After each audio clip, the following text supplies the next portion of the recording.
on this evening? What's going on? What's going on? Hello, hello, hello. Hello, hello. Welcome in, beautiful people. Got to give the people. Get the people what they want. Got to give the people. Get the people what they want. And what I want the people to do. Hello, hello, hello. Hello, hello, hello, hello. Oh, Parker didn't need his laptop. Yeah, listen, hey, get in the box. You have zero followers. You're following no one. As a matter of fact, you don't even get the request up. I'm just gonna go ahead and block you. Like, seriously.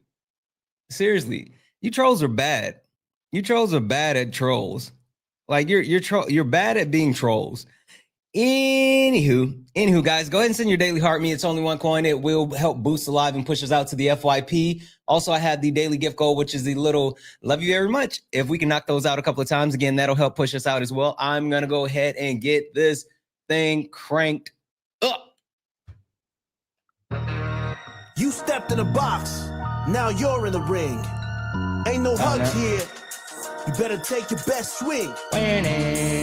Mike Hot. Who wanna step in the flame? This ain't a debate. This is a mind game. Facts type lies get left in chain. One wrong word get slapped out your name. This ain't TikTok T. This a war zone talk. No script, no filter, no safe walk. Put it here in the chat. I don't see you. I got fire. Put it here in the chat. Like I came from the pit.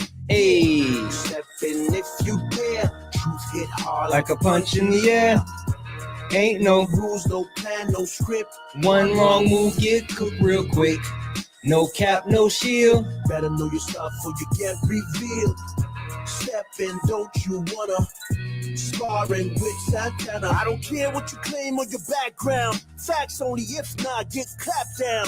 Whether you're left or right, or you don't even vote. You're already modded. This week I'll sink your boat. I see you. You have the mod indicator. Just vibes, that ain't power, that's force. I'm the test, the trap, the trip, the call. You slip once, I'm snatching it all. Yeah. It looks like you're good. And if you dare, hit hard like a punch in the air. Ain't no rules, no plan, no script. Yeah. One wrong move, get cooked real quick. No cap, no shield. Better know your stuff or you get revealed. Step in, don't you wanna? Sparring with Santana. Let go. Get cooked real quick.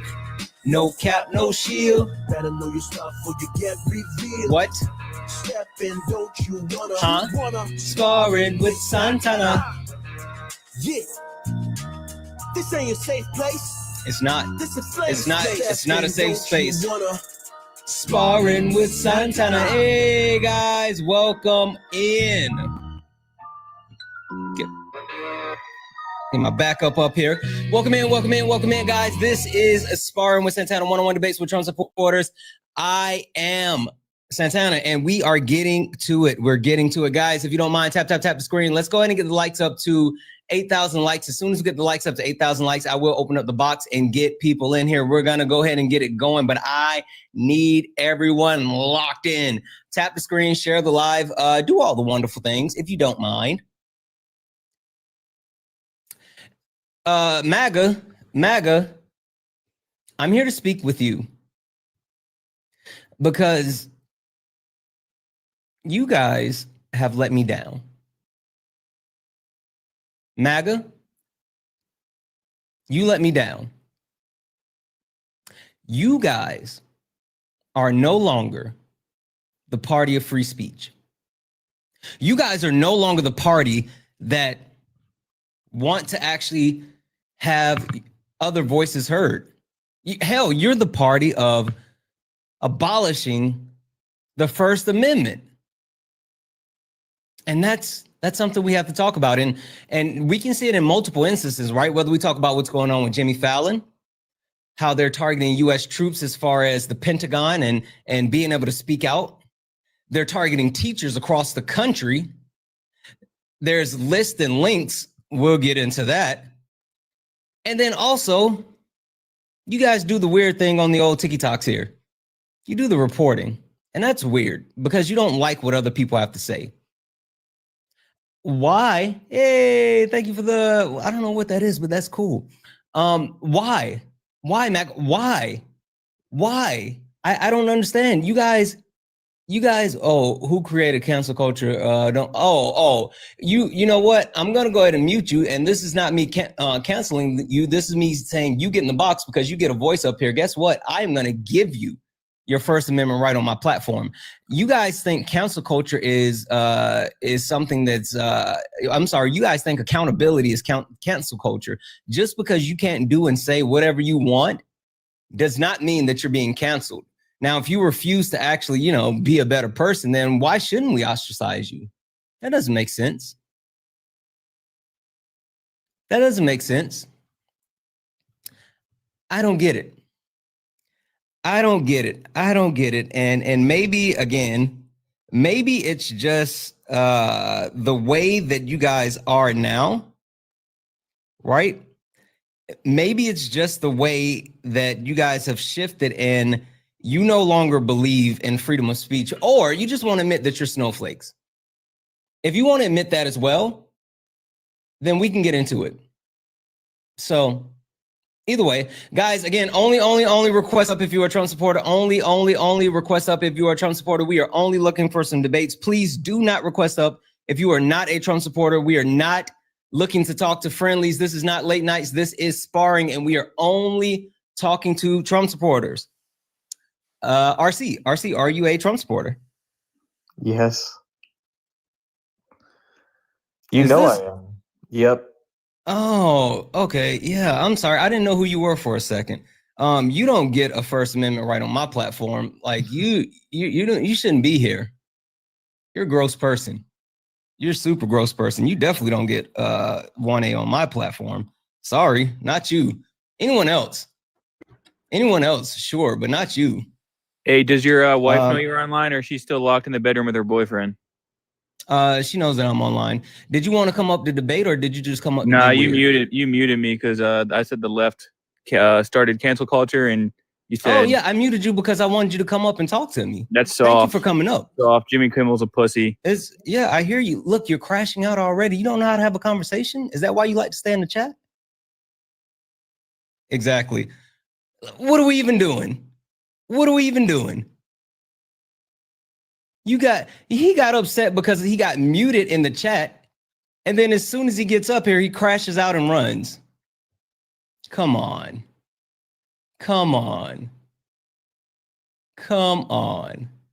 Admit it. You're snowflakes.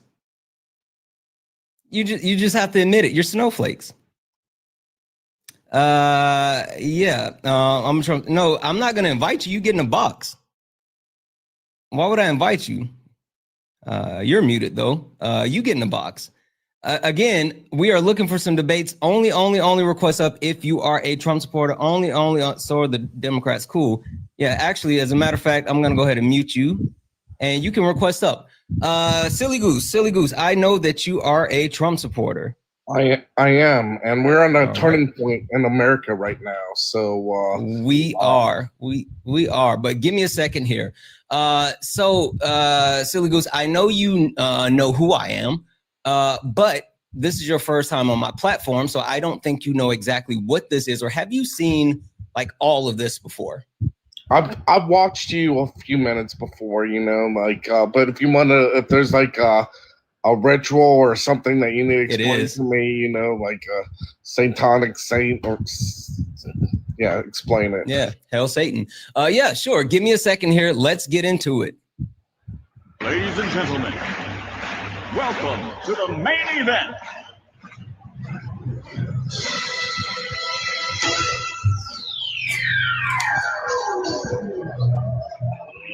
Let's get ready to rumble!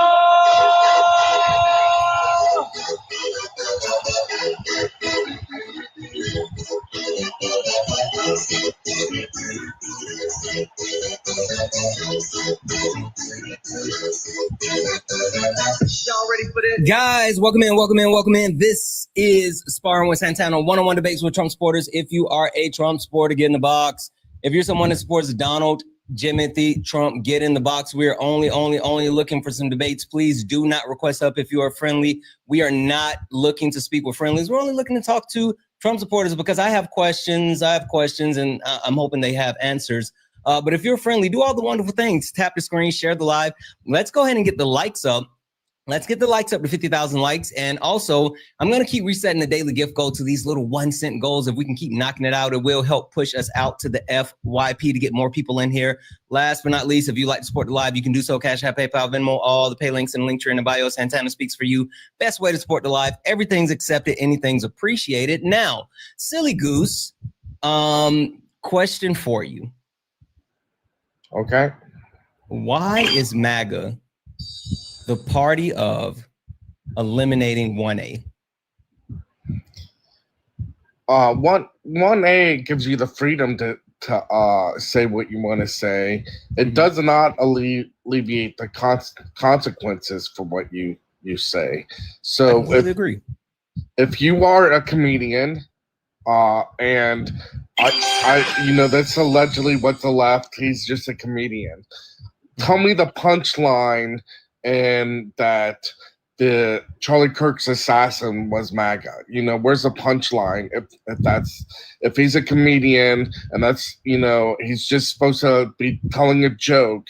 Or is that political commentary, which is untrue, and he's doing propaganda, and then he's alienating half the viewership in ABC if that's his expression, and now ABC no longer wants to be affiliated with that. They probably want to move from a leftist agenda to a more central agenda because it's more profitable to do that. In America, they have a right to do that, and they have a right to terminate his show. It wasn't appropriate. Well, hold on, take a breath. Let me hop in. I thought you were going to stop soon. So this is the problem that I have. First and foremost, I would say Jimmy Fallon is a comedian. Now, I'm a little bit older, so I remember him from the Man Show. And I think that him and his late night talk show, it is what it is. Whether you enjoy his comedy or not, that's up to your own discretion. But the key factor that I more so have a problem with is the way that the federal government is actually putting their finger on the scale to influence these different companies, industries, things like that, to stifle or suppress the ability for people to actually speak out. Right. And so you could talk about Jimmy Fallon, but I think that's a microcosm as far as what's happening, whether you specifically speak to Jimmy Fallon being taken off the air because of the comments that he made around Charlie Kirk, whether you thought they were funny or not, whether you thought they were quote unquote political or not. Life is political. But you can also look at Stephen Colbert as far as what happened with that situation. You can talk about Donald Trump, his $15 billion lawsuit against, I think it's the New York Times. He's suing the Washington Post. This administration has actively went after different forms of media to suppress the media in order to take away the right of freedom of speech. Yes, it's Jimmy Kimmel. Yes, Jimmy Kimmel. I said Jimmy Kimmel. It's right there. Jimmy Kimmel. Anyway, did I say Jimmy Fallon? Did I say Jimmy Fallon just now, Silly Goose? You might have. I knew you were talking about Jimmy Kimmel. I mixed those up. But the point being, whether we agree or disagree, right? Whether it's tasteful or not tasteful, because I would be super hypocritical if I was sitting here saying I think the jokes that comedians are making online about, Charlie Kirk is completely fine and no one should be offended. But then at the same time, the comedian that made the joke at Madison Square Garden about, Puerto Rico saying that it was a floating pile of garbage, I was super offended by that because of the way they targeted people. I would be super hypocritical if I would say that I'm okay with this and not okay with that. I think that both of them should have had while I have a preference as far as what was said, I do think that both of them should have the ability to say that. And even more so, there should not be a pressure from the government to stop them from being able to say those things. Do you think there's been a shift in late night comedy? Because, like, you know, I used to be a fan of like Stephen Colbert, you know, when it was on Comedy Central and that. I stopped watching him when he just turned into this Trump hating robot, and every single thing was Trump, Trump, Trump, Trump, and it just got annoying to watch. It used to be, you know, talk shows that were done in like good taste, you know, like and it wasn't just agenda, and it was. Wait, let me stop you for half a second, because Silly Goose, how old are you? I'm 49. 49. Okay, so you're older than me, but you still have a perspective that I can speak to with this. Think about this for a second, and I want you to be genuine in this thought, right? Think about like the different late night shows, the different like talk shows and all this other stuff. When have they not specifically went after presidents, right? Whether they talked about like Bill Clinton or George Bush, Barack Obama, like that's always been a thing.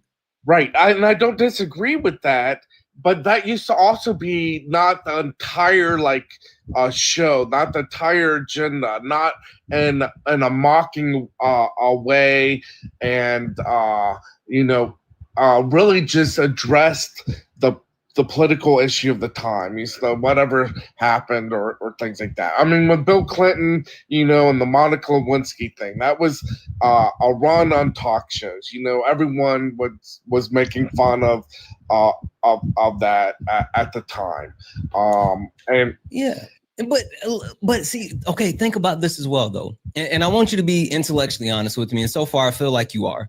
Think about this, because again, you're a man of a certain age. And so I feel like you have a certain perspective. Can you tell me, in which I know being president is polarizing, right? I mean, there's left, there's right, you know, blue, red, all this other stuff. But can you tell me a time that we've had not only a more polarizing president, but a president who actually leans into that polarization? Because Donald Trump has often leaned into the fact that he thinks that not all news, but like all coverage is good coverage, right? Can you tell me a time where there's been presidents who actively seek out the spotlight the way that he does? The most polarizing time was obviously the Civil War. You know, we're not up to that like a but I mean like a time with modern media. Right, like, I know. You're right. Yeah. But here's the thing, you know, is it the president that's creating it, or is it a social culture war right now, and Trump happens to be president? Because right now, different factions have to learn to coexist. And by factions, I'll say like, you know, homosexuals have to exist, and Christians that don't believe in homosexuality have to exist, and they have to coexist in America. And you know, when they're pitted together and these like clashes and things like that, like, you know, but who's putting them against each other? Yeah, and wait, Silly Goose, who's putting them against each other? They're naturally like kind of moving towards each other. Like, so even schools have, you know, schools should teach science, reading, history, things like that. But when like there's pride flags against crosses and symbology and this and that in the schools, then it's gone away from education. It's gone to try to indoctrinate whatever youth into whatever political doctrine that the school district is in, or things like that. Or when the media is doing it, you know, like, why was it appropriate? Don't move to the media yet. I want to speak to this. Okay, go ahead. Yeah. You know what? I can see what you're saying. I'm not going to say you're 100% wrong on that, but I do think that there has been a weaponization of schools, right? And for better or for worse, the right has capitalized on that. I feel like the left has been slow to see what the right has as far as like a youth movement overall, right? Understanding that the current political party, they're old, and they're not only old, but they actually lack the ability to connect with the younger generation. And so you see them using people like Charlie Kirk to actually reach them. You see them using people like Aiden Ross or hell, for better or worse, Nick Fuentes, right? You see them actually using those people to try to get to those young people at an earlier age and actually influence them. And the left hasn't actually understood that part yet. But I do think that you can talk about like having pride flags in schools. And I do think there is a difference between understanding that, people of the queer community exist, because they do. And like that should be something that's not, it's not controversial, right? Just to say that people of the queer community are here and they exist. Like, it's just a thing. But when you have specifically in the Constitution a separation between state and church, literally written into the Constitution by our founders, but then you have, quote unquote Trump Bibles, and they're trying to put the 10 Commandments back in school. I think that's a little bit different than saying, hey, we're going to have the pride flag here because we want representation for people in the queer community, versus just having, an actual doctrine of putting in like Christianity, where our founding fathers said, no, we can't do that. I think that's a huge difference. Yeah, I mean, I hear the separation of church and state, and obviously that's the doctrine that the U.S. follows. I would caution it's not directly written in our Constitution. That's Thomas Jefferson's federal papers, and then I also look at state constitutions. I think 46 of them mention God in their constitutions at the state level. The federal government obviously does not. When I say people have to coexist, so it's no doubt that I'm a Christian. I'm also a military veteran. When I go to church, the church doctrine teaches homosexuality is a sin. And when I had to go, when it started doing that though, because that's relatively new. It's actually some churches are getting more away from it, like the Catholic Church. They're being more abrasive. And things like that. Old Presbyterian churches, they've always taught that doctrine, and they have certain scripture that they cite, like man should not lay with man like he does. Right, but what I'm saying is, that was translated, and the code. I'm sorry, not the code. The actual teaching has only been around since about the 50s, right? When they translated it, because that's not the original translation. Do you know what the original translation was? I forget that verse, and whether it's in Hebrew or Aramaic or whatever. I'd have to go back and look into like the literal translation. Use that. There's like a Biblepedia app that will give you like the original, and I could go back and look at it. Yeah. Well, I'll kind of streamline it. It was talking about being PDF files, right? They were specifically talking about those man should not lie with boy, right? Talking about kids. And there again, the interesting thing about like the church, especially here within the US, the premise that, the church is anti-queer, the church is anti-AB, like those things aren't true. That's a recent initiative that has been cultivated by the right and perpetuated by the agenda of, like you can see through organizations like the Heritage Foundation, to drive that whole premise that like, we have to do this and we have to do that and we can't do this and we can't do that. But that's not like where again, the translation even came at a later time. So I'm pushing back on that as well. There's a lot to that. There's a lot to that, and I agree with you a little bit then, and maybe you can explain this. And wait, I don't hold on. I couldn't hear you. Start that one more time. Yeah, let me push back a little and explain this to me, because I don't want like pretzel logic and like theological doctrine.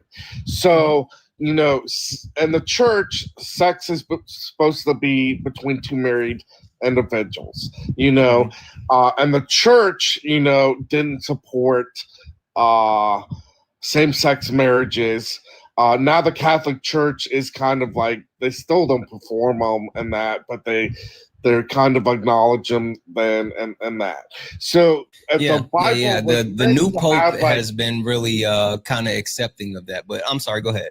Yeah. So if the Bible was meant that, you know, first of all, why doesn't it explicitly say that in the Bible? And then how are you justifying, you know, the passages that, you know, sex is a marriage and marriage is between a man and a woman, and they're justifying the LGBT community who obviously doesn't follow that doctrine. Yeah. So for me, I don't believe in the Bible. Right. And that's how I justified it. And when I say I don't believe in the Bible, it's multiple reasons and factors. One, my biggest reason in saying I don't believe in the Bible is because it's been translated so many times, right?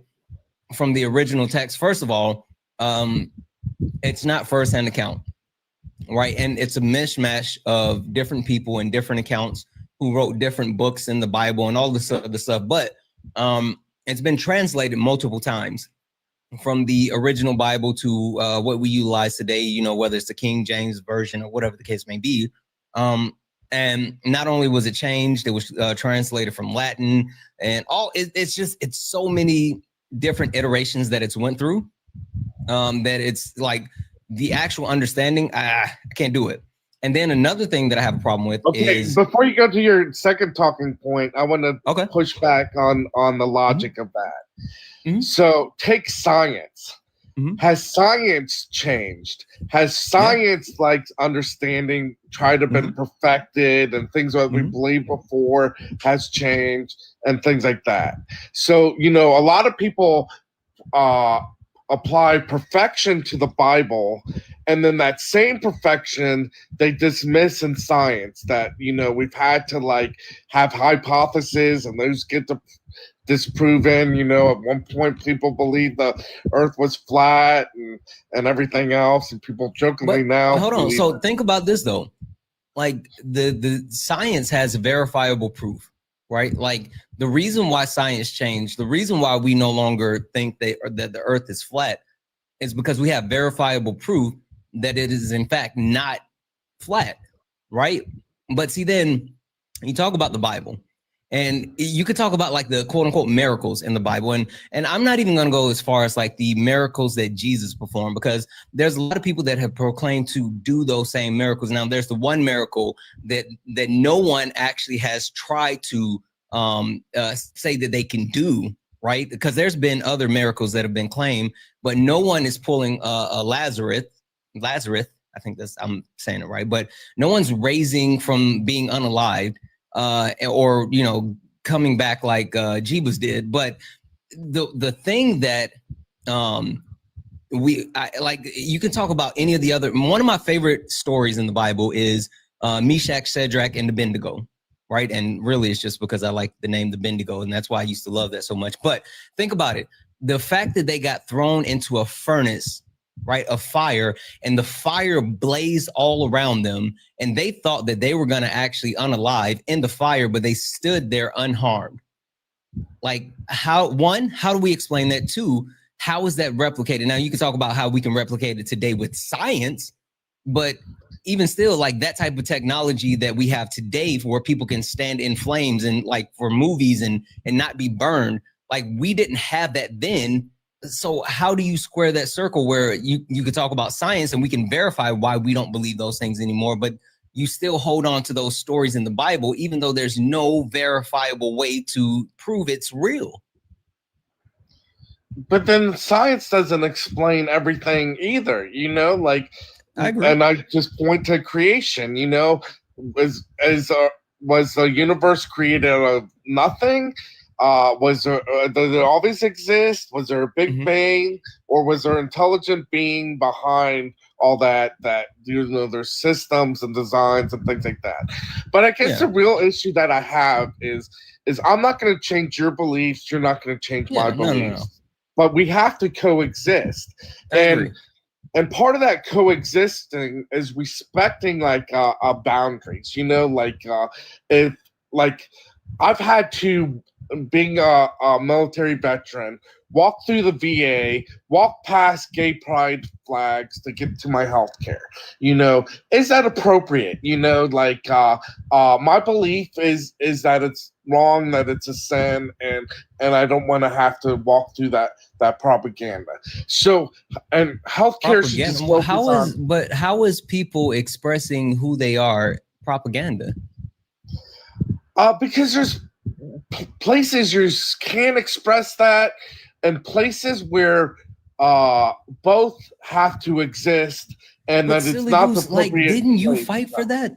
Like literally, and and I know we've spoken. I think I said this before, but if I didn't, I'll say it now. Like, thank you for your service, but like, you fought for that. Didn't you fight to give like those people those freedoms to actually be able to express themselves and be who they are without worry of tyranny, without worry that they're going to be oppressed or unalive because, they're different or they think different or say something different like that? Like, you literally put your life on the line for that. I did, but and some of them were my battle buddies. Exactly. One of my friends, and I respected that. And that's the thing that I'm trying to get at, actually. In the military, we coexisted just fine, because we had like the same goals, the decisions, we respected boundaries and things like that. I wouldn't go to a same-sex marriage and display a bunch of crosses or things like that, just like I would. But wait, hold on. You do understand people in the queer community can be Christians as well, right? They can, but generally, I don't think. But see, that's the interesting part, though. Like, I don't think that I don't think people in the queer community are automatically going to be offended by seeing crosses because of Christians, but it's weird that Christians automatically have this response of like being offended, and not all, because generalizations are super harmful. So I don't want to say all, but a lot of Christians are immediately like, oh, this is against my belief and da-da-da-da-da. But like, why does your belief have to infringe on other people's beliefs? And that's the problem that I have overall, right? And it sounds like this is what you're saying as well, but it's being perpetuated by the right. Like, why can't we, as silly goose, and I truly mean this, why can't we just believe other things? You believe something, I believe something, but as long as it's not harming anyone, we're allowed to believe and do whatever.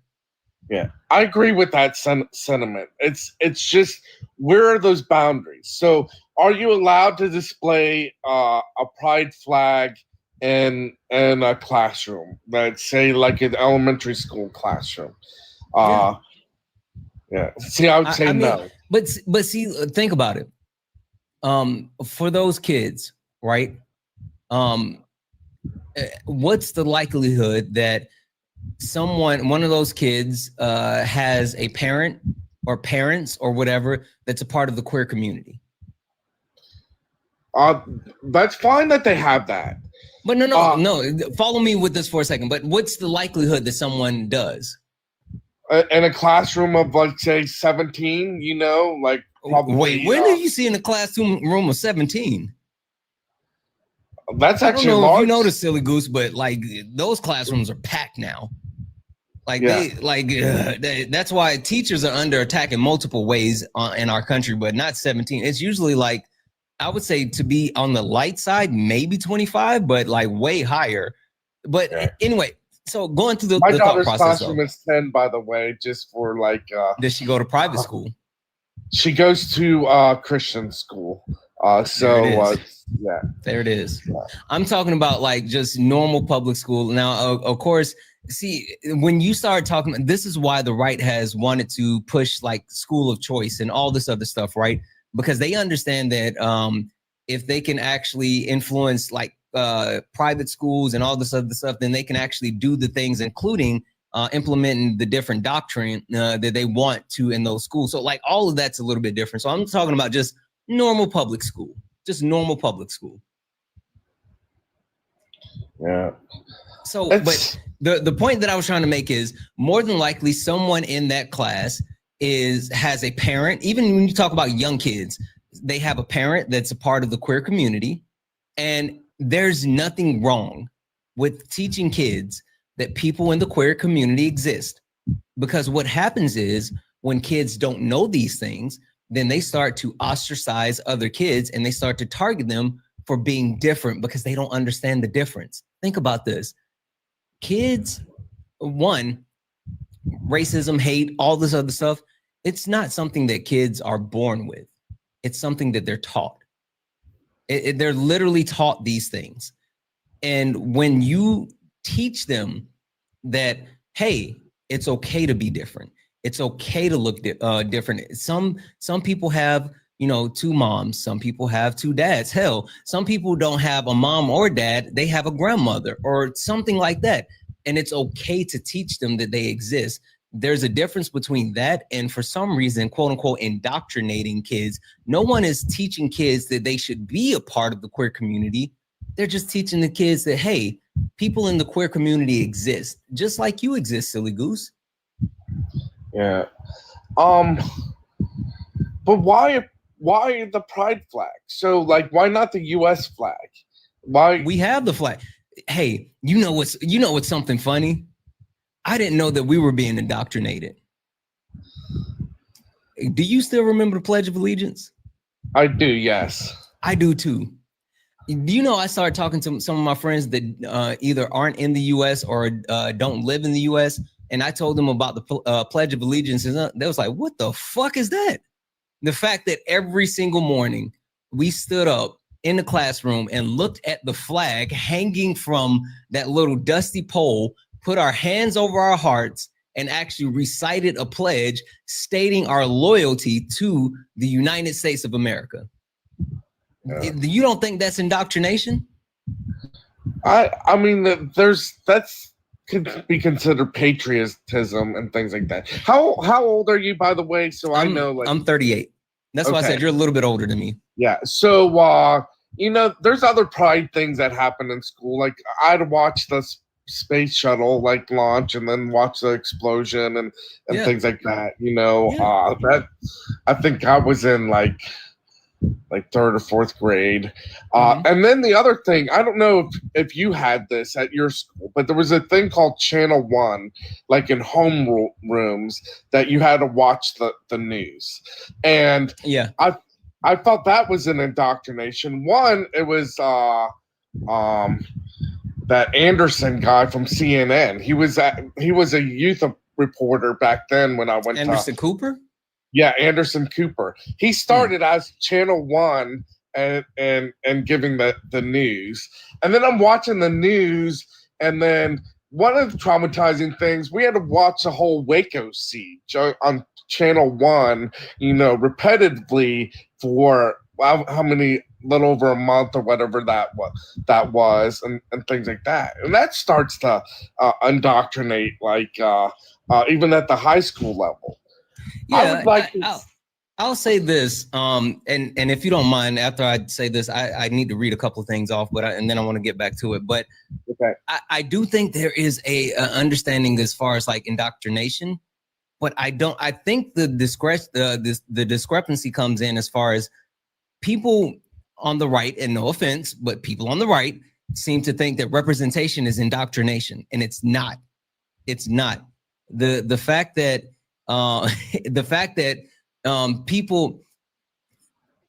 marginalized people exist. Marginalized people are here. Marginalized people should have their voices heard. They should be seen.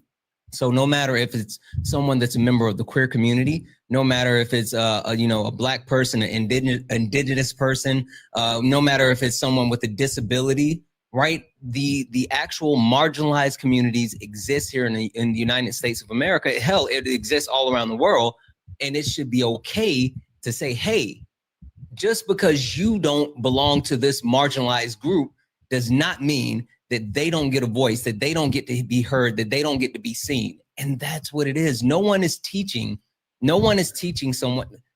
Real quick thought experiment, Silly Goose. Are you a gay man? No. Okay. Silly Goose, what could I do right now to convince you to find me attractive?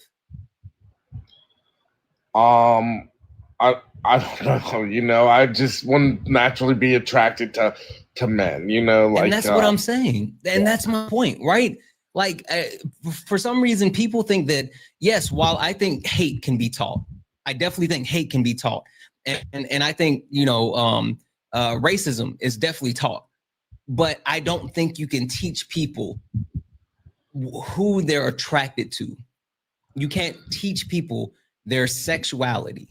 Like that's, and so the idea that, you know, people are indoctrinated, I gotta push back on that because that's not an actual thing. Well, I wanna let's pause there. I'll let you do the announcement. Yeah. Real quick, because I have a couple of that I need to read off here. Guys, apologize about that. W's in the chat for Cousin Jesse. Cousin Jesse sent a $2 donation. Says, "Sir, can you show us where your school gave where schools gave indoctrination to children? Give 3 examples." We'll get back to that. W's in the chat for Cousin Jesse, and then he followed up with the $2 donation saying, "Goose, it's hard to follow a book that was used to keep people who look like Santana and me in mental bondage during and after slavery." Yes, the Bible, literally, there was a slave Bible, but then also specifically, and that's the problem that I have with religion as well. It's often used as a sword instead of a shield, and it goes after people instead of actually protecting people. But W's in the chat for Cousin Jesse. Massive fucking W's in the chat for Feisty 804 sent a $50 donation. Thank you so much for that $50 donation. You are fucking awesome. And you said, "This is way better." Thank you so much. I truly, truly mean that. I really appreciate it. You're absolutely too kind. Also, massive W's in the chat for Thomas over on the tube, who sent a super chat, $5 super chat, to say, "Me being gay is not political." Exactly. It's just who you are. It's not political. Also, Thomas followed up with an additional $2 super chat to say, "Tell him to look into James Tellerico. That's a Christian. Do you know who James Tellerico is?" No, but I'll look into it. I will as well. Anyway, guys, W's in the chat. Thank you so much, guys. Cash App, PayPal, Venmo, all the pay links in the link tree in the bio. Santana speaks for you. Best way to support the live. Everything's accepted, anything's appreciated. If you are over on the tube and you want to support, what up, YouTube? What up, Twitch? If you're over on the tube and you want to support the live, you can do so with a super chat, and I will read that out. Also, guys, can we knock out the little finger hearts? Can we knock that out? I'm gonna keep resetting it to the smaller gift code so we can get more push out to the FYP. If you're a Trump supporter, get in the box. I know there's I can see the box starting to light up. I'm gonna get more people in here. I'm sorry, Silly Goose, and I'm not gonna hold you. Yeah. Trump supporters been crashing out, and so I'm kind of enjoying having an actual conversation. I just want to follow up with the question. Yeah, no. You're good. You're good, because again, they've been crashing out a lot lately, and you're able to hold a conversation. So I'm not gonna rush you off. Let me just get down to the basis of it, right? And back to the overall thought process and the premise, right? Why is it that we can't just say, you have your differences, I have my differences, you like vanilla ice cream, I like chocolate ice cream, as long as we're not taking the ice cream and bashing someone upside the head, hell, like whatever flavor ice cream you want. Yeah. So I was kind of gonna ask you a similar question too, and I'll answer the question, and because I think it's gonna highlight the point. So you brought up marginalized individuals. You know, we can say the LGBT community, maybe 5%, African Americans, 13% of the population, and then we go into policy and elections and things like that. And there's obviously whites, and particularly white males, might have a great say in elections and things like that. So they kind of dictate policy, you know. But this is kind of leading to clashes too. Like, you know, when we're electing like government officials and elections are swayed by those that are in the masses, the minority elements, you know, are they being respectful that they lost an election, or are they becoming like obstructionist and hey, I did not get the elected leader I wanted, I didn't get a policy I wanted, so now we're going to do alternate means to either obstruct, disrupt, or make our voices louder, or whatever. So how do we wait, silly goose. Yeah. We don't. I am perfectly fine with some quote unquote good trouble, right? As long as it's not actual violence, do it, right? And I say this is like, so this is the problem that I have with the left, and the people who didn't vote for Kamala Harris, right? And they said, well, I'm not going to vote for Kamala Harris because she goes against, you know, my principles on this or that or whatever the case may be. But no, you don't do that. You put the people in power that you think best aligns with your interests, and then you put the pressure on the people that you put in power to do the things that you want them to do. And so, yes, use civil disobedience. Yes, use protesting. Yes, use sit-ins. Yes, use boycotts. Yes, use marches. Yes, obscure traffic.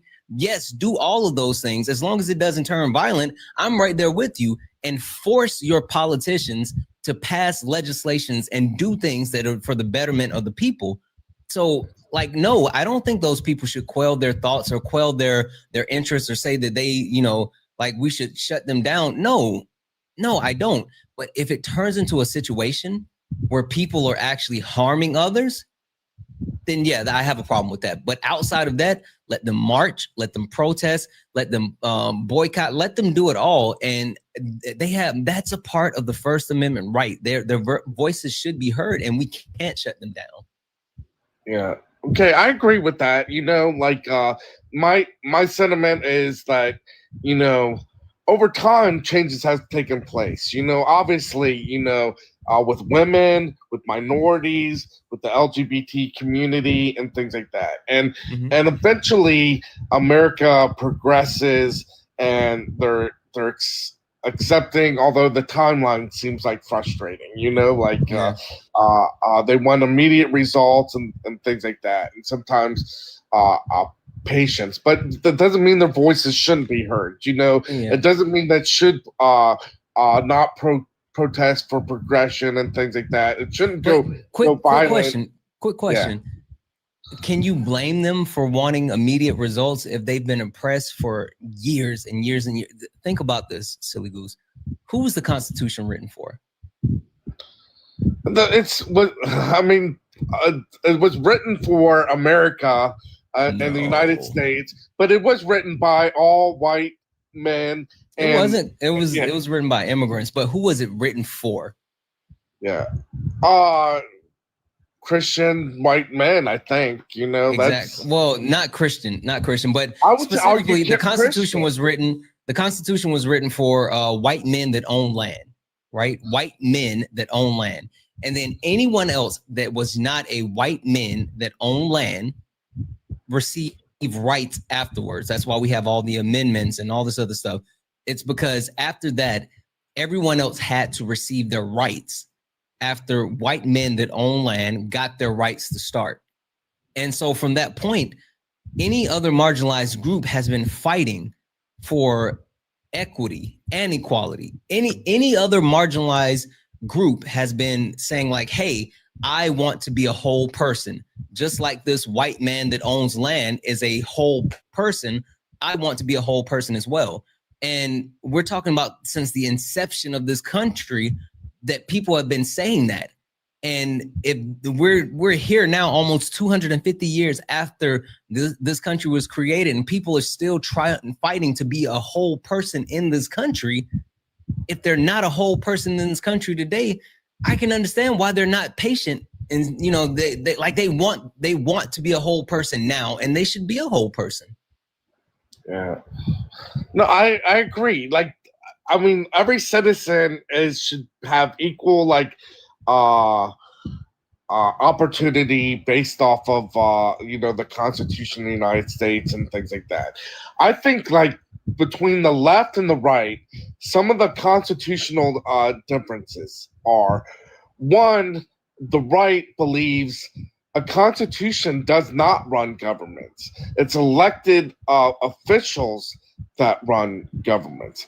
Constitutions can't cover every single issue that's out You're there. right. And I'll bring up Thomas Jefferson. Thomas Jefferson did the Louisiana Purchase.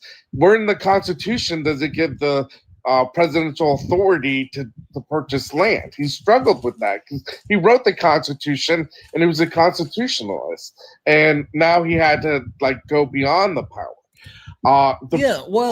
And so, but the Constitution, that's the law of the land, and the Constitution is written to be interpreted.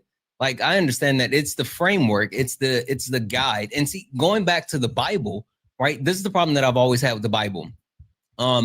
People don't live by the Bible, right? I've always, even since I was younger, I had a perspective on the Bible that it's an outline. It's literally just a guide that is loosely set to be followed. But people who claim to actually live by the religion that they have don't actually follow the religion, and they don't do the things that are in their Bible. Just like when we have a president who is literally not living by the Constitution, which is the law of the land, and it's adjudicated to actually be a violation of the Constitution, and he still does it, that's a problem.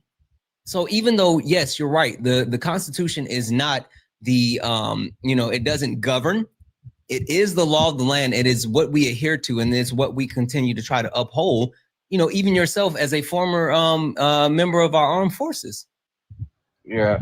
Well, here's the one thing that, I'll be so on Trump and the presidency in general. They're responsible for national security. Mm-hmm. And the Constitution can't provide national security in a way that's dynamic and that can address current situations. So look at immigration. We're in the Constitution. If you have, let's say, 10 million immigrants, and it starts to become a burden on the U.S. government, you can't vet them all. They're coming in droves. What actions that you're taking? So people can make an argument, well, this is unconstitutional. They're all afforded due process. Even though they didn't use any due process coming in, we're going to give them a lengthy due process coming out. And there's so many court cases that they can't even keep up with them. And they're going to just be hiring judges to all this asylum and loopholes so they can stay as long as possible. At one point, that shifts from a legal problem to a national security problem. Quick question. The founding fathers that wrote the Constitution, were they immigrants? Yes. Our nation was founded on immigrants. I agree with that. Right. I it's just that simple. You don't think that immigrants who wrote this document that founded this country specifically wrote this document to be welcoming to people like them, immigrants? I mean, I agree with that, but this is the left and right thing. You were talking illegal immigration versus legal immigration. I had ancestors that came over here from Czechoslovakia. They did the legal immigration. They settled in land in Minnesota and Oklahoma. It was unfortunate. The Indians were I don't know if indigenous I can say people. Indians or Native Americans. Indigenous people. Or you can say natives. Or natives, yeah. It's easier to say, but yeah. And then they did the Oklahoma land run, and he got in the third Oklahoma land run, my ancestor, which is my great grandfather. That's how he settled into America. It still wasn't an easy life for him either. You know, like being a farmer isn't a high-paying field, and in the Great Depression, many lost their farmlands. You know, and very poor, like a field from growing up. So there's, I mean, I see America as opportunities and being take advantage of those opportunities, you know, and some will, some won't. Well, and so like this is the problem that I have with that. Like and bringing indigenous people into this conversation shifts the entire conversation for me, right? And the reason why I say that is because like there's only two groups of people that didn't actually come here, right? And it's indigenous people and it's Black people. Indigenous people were already here. Black people were forcefully brought here. Everyone else is an immigrant. Everyone else has made the decision to make their way to this country, right? Thank you for the cake. And with them making their way to this country, they made their way to this country in the thought process and premise of being able to make a better life for themselves.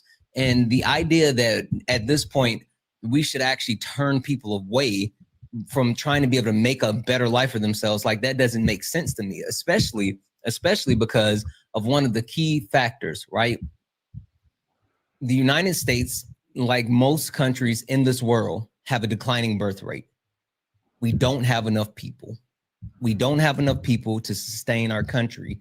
And the difference between the United States and other countries is that we have immigration where people want to come to our country versus other countries where they're leaving, even with those declining birth rates, right?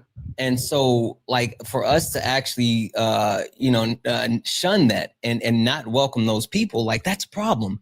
But the funny thing about all of this is Donald Trump, the Trump administration, has actively been not only anti-immigration, but anti-quote unquote legal immigration. They've literally done things that, like in his first term, that was on his agenda to reduce the amount of legal immigration into the US. And then this term, they've done the same thing. And they've even done things like taking our asylum process and monetize our asylum process so much that it makes it even harder for people just to be able to seek asylum. Yeah, I mean, I guess I don't see it from his perspective other than like my understanding he's trying to bring in the best quality people he can to the United States. Like the Tate brothers? You know, I mean, there's gonna be, yeah. I mean, when you bring in people, you just don't sometimes know, you know, yeah, you know. But we want to try to vet them. We want to try to know who they are. We want to make sure that they're going to be a productive member of the United States, and that's not exactly true either, though, because Donald Trump is selling access to the U.S. Like right, the idea of selling the golden visas. Yeah, right. For 5 million, but that's 5 million. So it's a pay to play situation. So it doesn't matter what type of record you have, and if you're an active, productive member of society, if you got cash, you can get in. Okay, yeah. I would rather have someone pay $5 million that has potentially earned it in their lifetime than someone sneaking across the border. Earned it how? Wait. So would you rather have? Would you rather have? Sure. Would you rather have someone who comes from like El Salvador, who is here in the U.S. and willing to fill one of those much needed service industry jobs that they're just trying to make a better life for themselves, and they're willing to take on a position, whether it's in food services or construction or the farming industry, which is literally propped up by undocumented immigrants, Or would you rather have El Chapo, who can pay the $5 million? I wouldn't mind either. The 5 Really? million. No. So you would be good with bringing El Chapo into our country because he can pay the $5 million.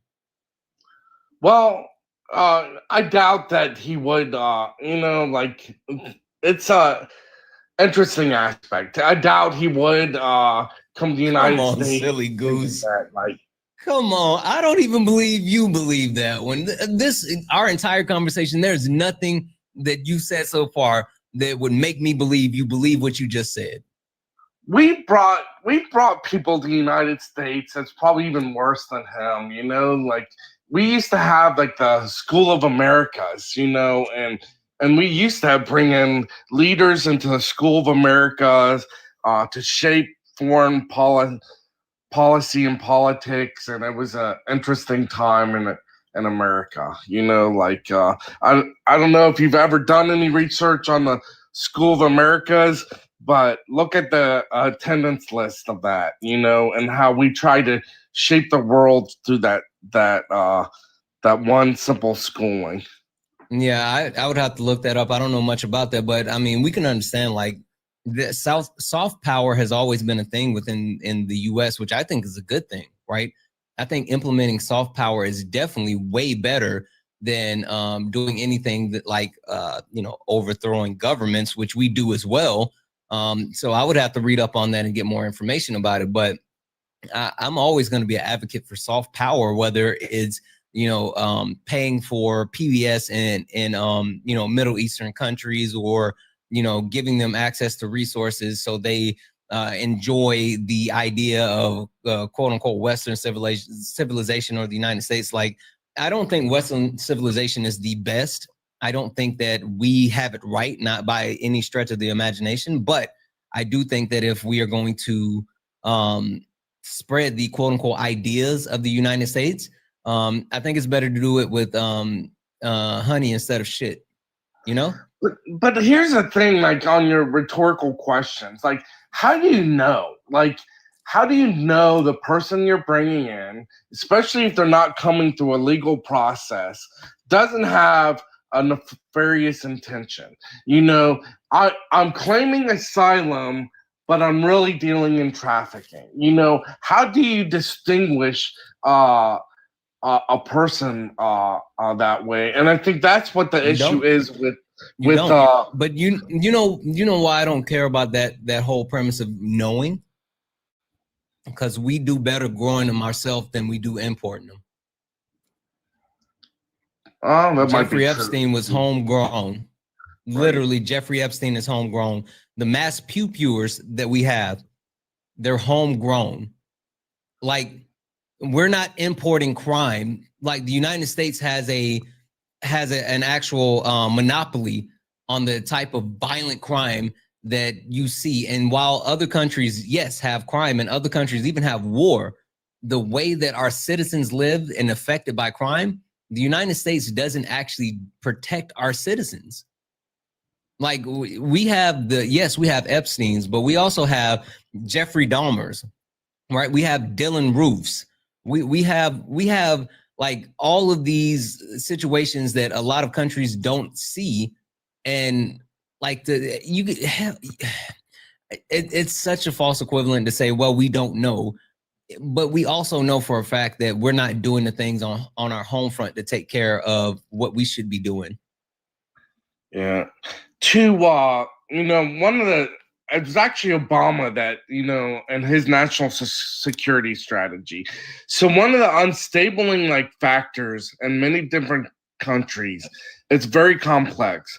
It's the convergence of government impunity, the convergence of crime, and the convergence of terrorism, and what this happens is that it becomes so big that local police forces can't manage it anymore, and it becomes a national security and issue for that particular country. We saw it happen in Afghanistan. We saw it when we did Plan Colombia and things like that. And Then you have to have like a federal police force, because then these cartels get more firepower than the local police, and then they start controlling like the cities, the structures, the policies. That'll never happen in the U.S. not the way that our police force is militarized within the U.S. Yeah. See, you have to admit, like, think about it. There's literally a the way that it's fetishized here in the U.S. as far as not only like gun culture and all this other stuff, but the patriotism and all this back the blue and all this other stuff. The way that they invest money in this country, not only in the army, right, in our military, but then the way that our police budgets are overblown, whether you talk about NYPD, LAPD, different, hell, down in Miami, like a couple of the police stations have Lamborghinis, right? I mean, you talk about the way that they continue to purchase tactical equipment, and they buy gear that is geared towards a military style of policing and not like an everyday style of policing. So you can say that, that this is the thing, that's the thing. No, the amount of money this country puts into not only its military forces, but its police forces. And then now Donald Trump has put the money into ICE, which is his own form of brown shirts, right? It's the fucking Gestapo. They've been funded to the 14th highest level of any quote unquote military in the world. So like the premise that, we have to worry about those isolated situations of, like the cartel popping up. Am I saying that there's not going to be gangs or people who can have organized crime? Yes, like that's still going to be a thing, but not in the way that it happens in other countries. Now, I was just about to say that, it's not going to be how it is to take over the government, but hell, I feel like a gang has already taken over our government. The way that this Trump administration is running the government to enrich themselves is nothing short of a criminal-like style of enrichment, and that's why the Trump administration, that's why Donald Trump and his family has acquired over 40% of their wealth since they've been back in office. That's why people around him and in his circle continue to enrich themselves in multiple ways. That's why Elon Musk continues to get contracts. That's why Marjorie Taylor Greene made $30 million when Donald Trump was manipulating the stock market. Like, yes, they're a crime syndicate, but they're just not out here just people. Well, now they are, right? Because they keep fucking blowing up boats that's coming from Venezuela. So like literally we have the crime at our front door. What you're talking about is just they're white people. They're white people and it looks different. And so no one's really, calling it out. The line you said, that will never happen here. That stands out to me because you mentioned like school shootings. Mm-hmm. And that's the number one expression after each of these. Well, we didn't think it would happen here, mm-hmm. And then it does, so. That's different. We have a gun culture here in the U.S. That's different. Yeah, you're right. I think that. Hold on 1 second. Someone just asked if I could read their donation because they got to go. I apologize, guys. I've been holding off because of the conversation. Can you make is my audio sounding okay? I'm just plugged in my phone now. Okay, yeah, okay, good. I'm gonna do this, Silly Goose. I'm gonna swap you out because there's a lot of people that actually. Hold on, give me a second. Let me read this out because it might be a message for you. Debbie's in the chat for Andrea, who sent $1 donation and says, "Take the comma out the prompt, please." Yeah, it's supposed to be a question. You're saying make it a statement. Yeah. Also, W's in the chat for cousin Jesse, who sent a $2 donation.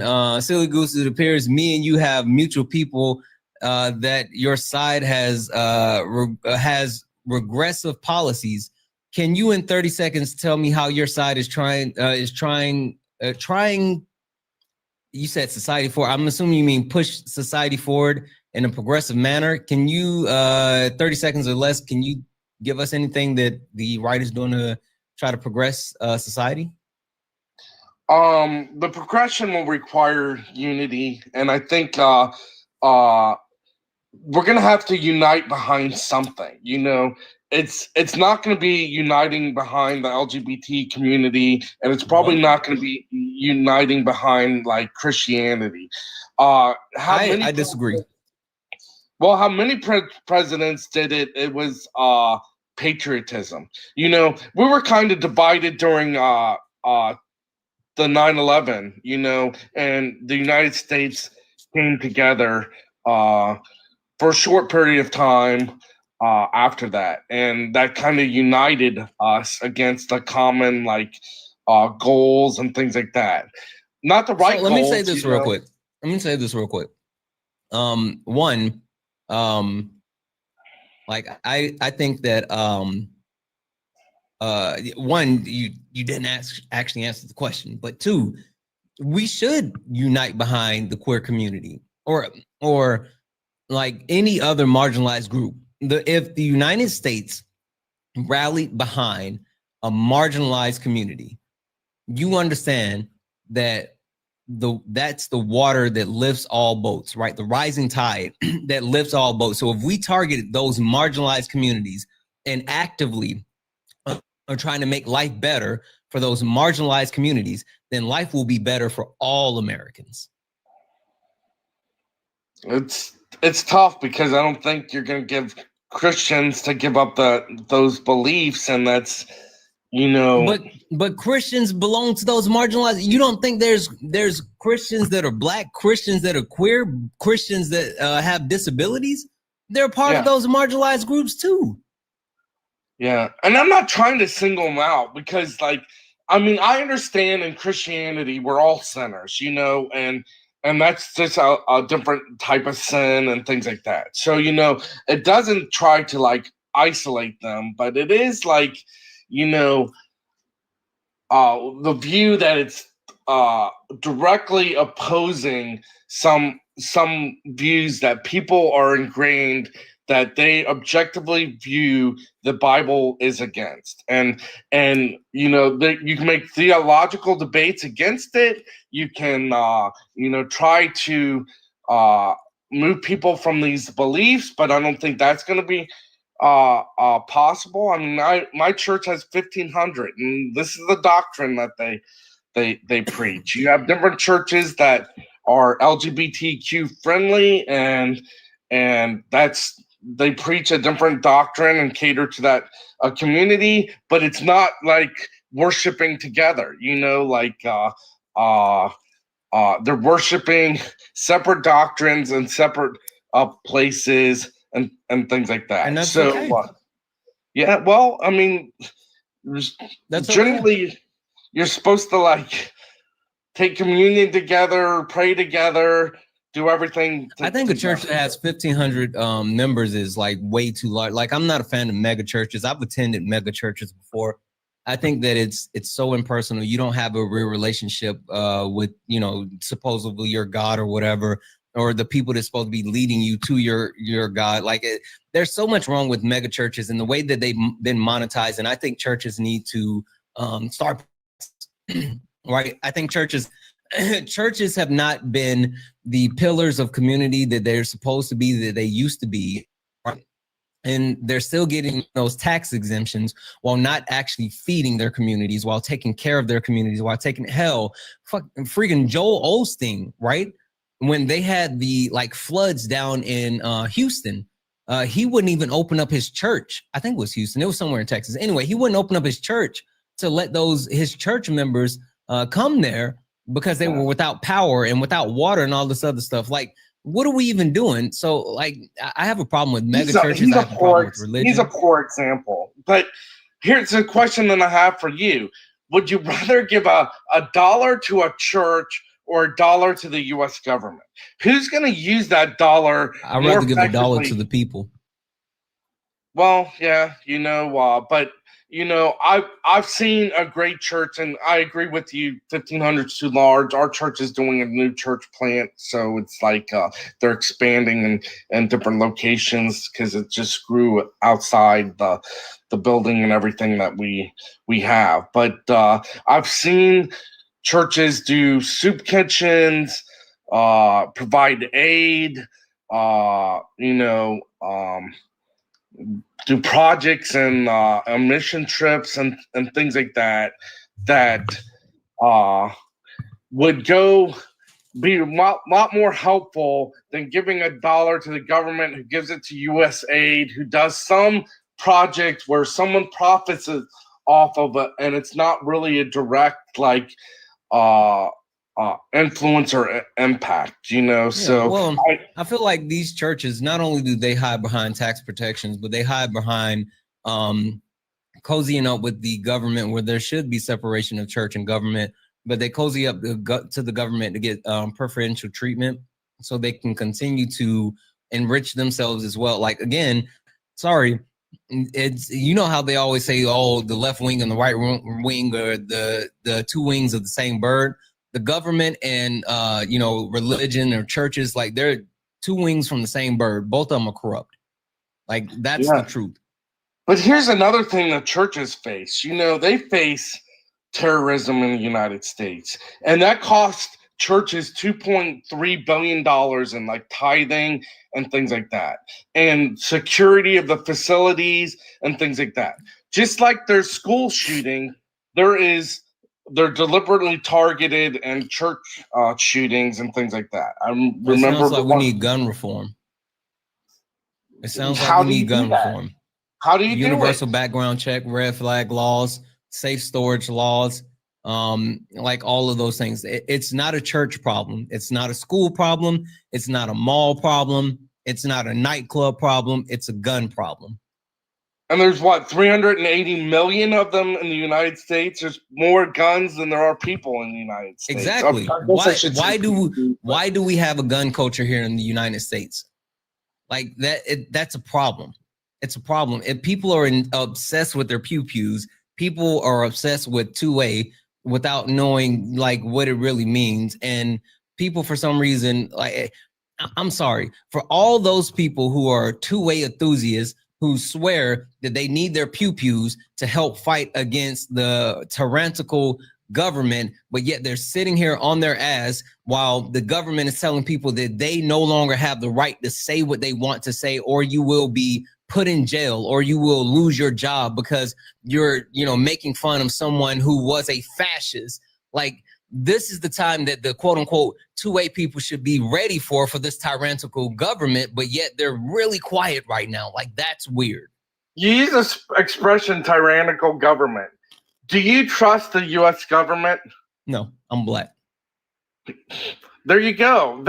That's why people want to buy and hold pew-pews. But then they had all that smoke and they talked about being ready and all this other crap. But now it seems like, you know what? You just Billy Badass, all talk, no walk. I'll leave you with this. I am a Trump supporter and I don't even trust the U.S. government. I've worked for the U.S. government. I've seen lies, deliberate lies by the U.S. Government. I remember Pat Tillman. When they give him a silver star. Well. He died as a hero. Friendly fire. Right, and they lied about it, but they knew about it. So well, I mean, the government has lied about so much, whether it's weapons of mass destruction and. Overthrowing other governments and putting D-rugs in the black community and, hey, what's going on with the levees? Like, it's a lot. It's a lot. The government has a history of lying to the people. So I would say the pew-pew problem is a fear problem also, and it's untrusting. Different groups don't trust each other. Neither of them trust the government. It's just this, this inherent rights that we have, and I don't know how you address fear and regain the trust of the American people. It doesn't go. We got to start with that question with white men. If we're going to be honest, why are white men so scared? Because white men are not only overcompensating with the amount of pew-pews, but they tend to be the ones that actually turn those pew-pews on other people and do the mass unaliving. So why are white men so scared in America when literally they're at the top of the patriarchal system. When this country is geared towards white men, but for some reason they're so scared that they need those weapons, and they keep turning those weapons on everyday people. Yeah, you might be wrong to something. I don't know if it's it's your problem or you know what. But I mean, I'm an owner. So am I also, I'm a concealed carry. I also did the peace officer. So not only can I defend myself, I can defend others. I also don't, I have the same thing in the African American community. I don't trust police. I think they've gotten out of hand. That their qualified immunity should be stripped away. Donald Trump wanted to actually give them more qualified immunity. Right, and I disagree with Trump on that. And I've had police interactions where it is way over the top. So aggressive, so many different means. And okay, Silly Goose, you gotta stop, because no lie. Hold on, you gotta stop. I could talk to you for way longer, but you and I have been talking for too long. Yeah. Listen. Okay. Thank you for bringing me up. Greatly appreciate it. Great discussion. Hey, before you go, I'm sorry. Sorry about our last interaction. I know it wasn't the best, and I didn't show the best of myself. I tend to be a little bit overzealous when I get on other panels, and the exchange that we had last time wasn't the best. But I appreciate you coming back. I appreciate you coming up here, and I am too. I can get radicalized myself. I apologize. I think we had a very great discussion, and we'll have different views, but it's good to be able to come together and talk about it in a dignified and honorable way. And I appreciate how you talked. It was vastly different. I didn't get the term racist, homophobic, cult, this or that are shallow arguments, and it was more in a depth discussion, and I greatly appreciate it. My wife kind of put me in check after I had that last conversation, and so she is my North Star, and she let me know that I can't do that. So, but no, I appreciate you coming up and actually having a conversation, especially because it's been a lot less conversations lately. Yep. God bless you. Take care. Bye. Have a good one. All right, guys. I know that was a long one, but I think it was worth it. I think it was worth it, guys. W's in the chat for Siberian, who sent a $2 super chat to say, hit that thumbs up on YouTube and show some support. I know that's right. Also, W's in the chat for Behold, and I can't see the rest of your username because it cut it off, but sent a $5 super chat to say, Johnson Amendment says churches need to not endorse candidates and do their charity work in order to keep their tax exempt status. We need to revisit that. We have to revisit that because, what are we even doing? W's in the chat, guys. Cash App, PayPal, Venmo, all the pay links in the link tree in the bio. Santana speaks for you. Best way to support the live. Everything is accepted. Anything's appreciated. And if you're over on the YouTubes and I'm sorry, Andrea, I forgot. I looked at yours. I had it up, but I kept yapping. I apologize. W's in the chat for Andrew, who sent a $3 donation, said, we need all of us. We absolutely do. We live in a fucking society, people. We live in a society. We have to have each other. Yeah. All the pay links in the link tree in the bio. Santana speaks for you. Best way to support the live. Anything's accepted. Everything's appreciated. If you are a Trump supporter, get in the box. Only request up if you're a Trump supporter. Only request up if you're a Trump supporter. We are only looking for some debates. Please do not request up if you are not a Trump supporter. We are not looking to talk to friendlies. Bonita, are you a Trump supporter? Bonita, I don't think you know you're here. Bonita, I can hear you shuffling with your phone. You are on a TikTok live, hanging out with Santana. All right, I'm gonna drop you down. All right, guys. All right. Tap the screen. Let's go ahead and get the likes up to 200,000 likes. Again, if you are a Trump supporter, get in the box. If you are someone that supports Donald Jimothy Trump, get in the box. Also, can we knock out the little hi bears? Can we knock those out? That's the daily gift goal. Again, I want to actually speak with Trump supporters. The reason being is because for some reason, you guys like MAGA, I've understood that you guys don't care about the Constitution anymore. I'm sorry, dude. Keep tapping. Oh, Mama Jones in the building. What up, lady? I understand that you guys don't really care about the Constitution, right? I get that. Next day we'll send the FBI to the door and yeah. Fix the prompt. Fix it how? Why? What am I doing to fix it? No, why? Hey, I'm a feral. No, why did you mute? No, don't mute this person.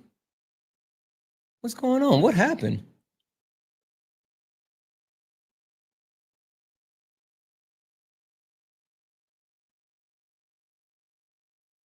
I don't know what happened. I'd have to go back and check. Why do I have to fix the comma? And like, it's a question. I'm so confused. You got, are you trolling me?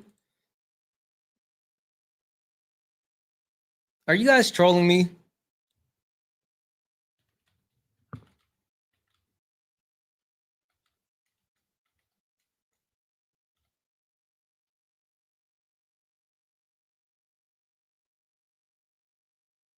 Oh, I just read it again.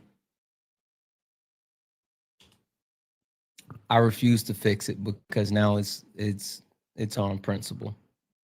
Fuck it. It's here now. Deal with the comma. We're just gonna have to agree to disagree on the comma.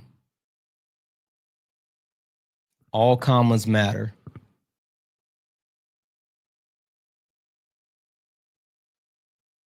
Back the commas. Thin blue comma.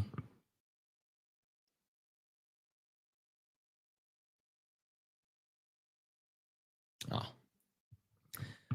That happens. That tends to happen. But I think they're, you know. All right. Trump supporters. Where we at? There were a bunch of them in the box, but see, this is the danger. This is the danger of talking to anyone for too long when it comes to Trump supporters. They have the attention span of a goldfish. And if they wait in the request for too long, they just leave. Like if you don't get them in and let them immediately start talking, they leave. Like as soon as they get here, they feel like they're entitled to be able to spew whatever nonsense that's been click-clacking around in their hollow skulls. And so when you have a long actual conversation, they don't like that.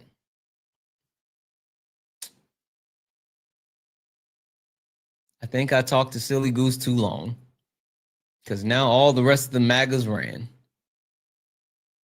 And then Silly Goose didn't crash out, so it wasn't any motivation for them to come up and crash out.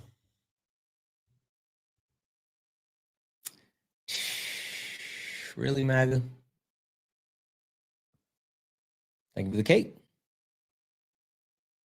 I think this is a troll, but we'll see. I'm not even. Oh, yeah, he's gone. He's gone. He's gone.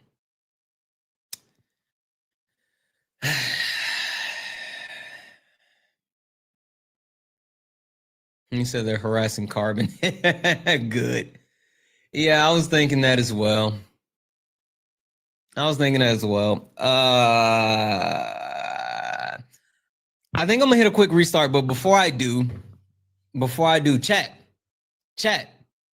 you guys want to see something cool? Do you guys want to see something really cool?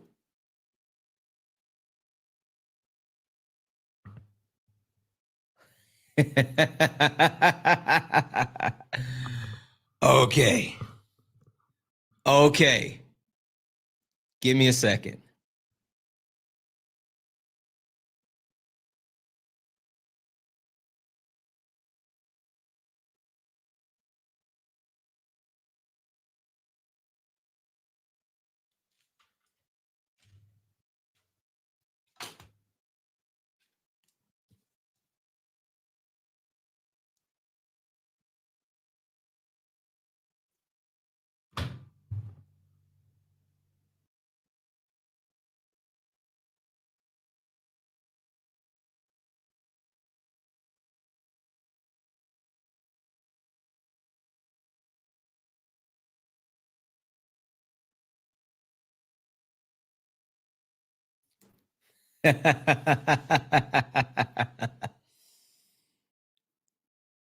If you know, you know.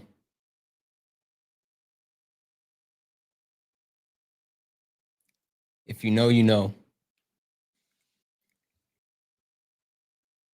Yeah.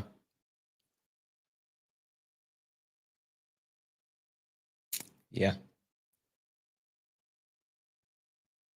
Yeah.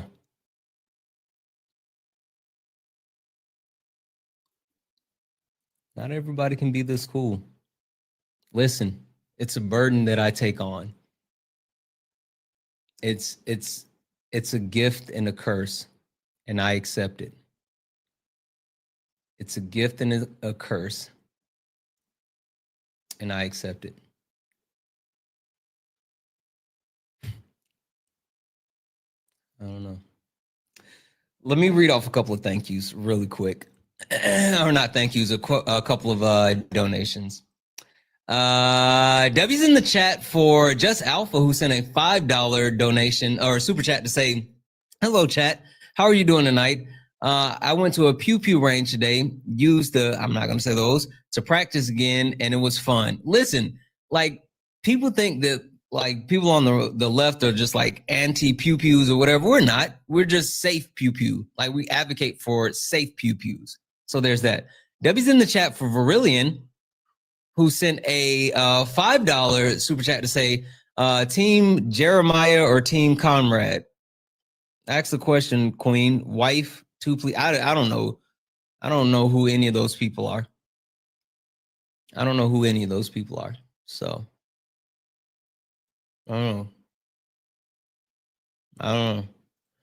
Debbie's in the chat for Gene, who sent a $1 donation, say, you owe us that big news from earlier. This is the big news. It's the hat. It's the fucking hat. It's the fucking hat. This is the big news. The hat is the big news. This is Ace's hat.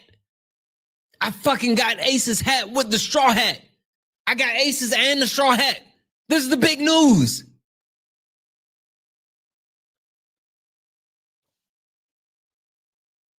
Yes.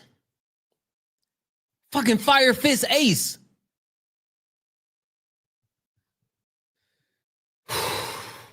It's a lot. It's a lot. I know it's a lot. All right, chat. All right, chat. All right, chat. So, go to my page. Go to my page. Check out the last video I posted. I'm going to hit just like a really quick reset. It's going to be like super quick. Super quick. It's going to be like 10 seconds. So go to my page. How many episodes are you in? I'm up to date. I've seen all the episodes. I'm up to date.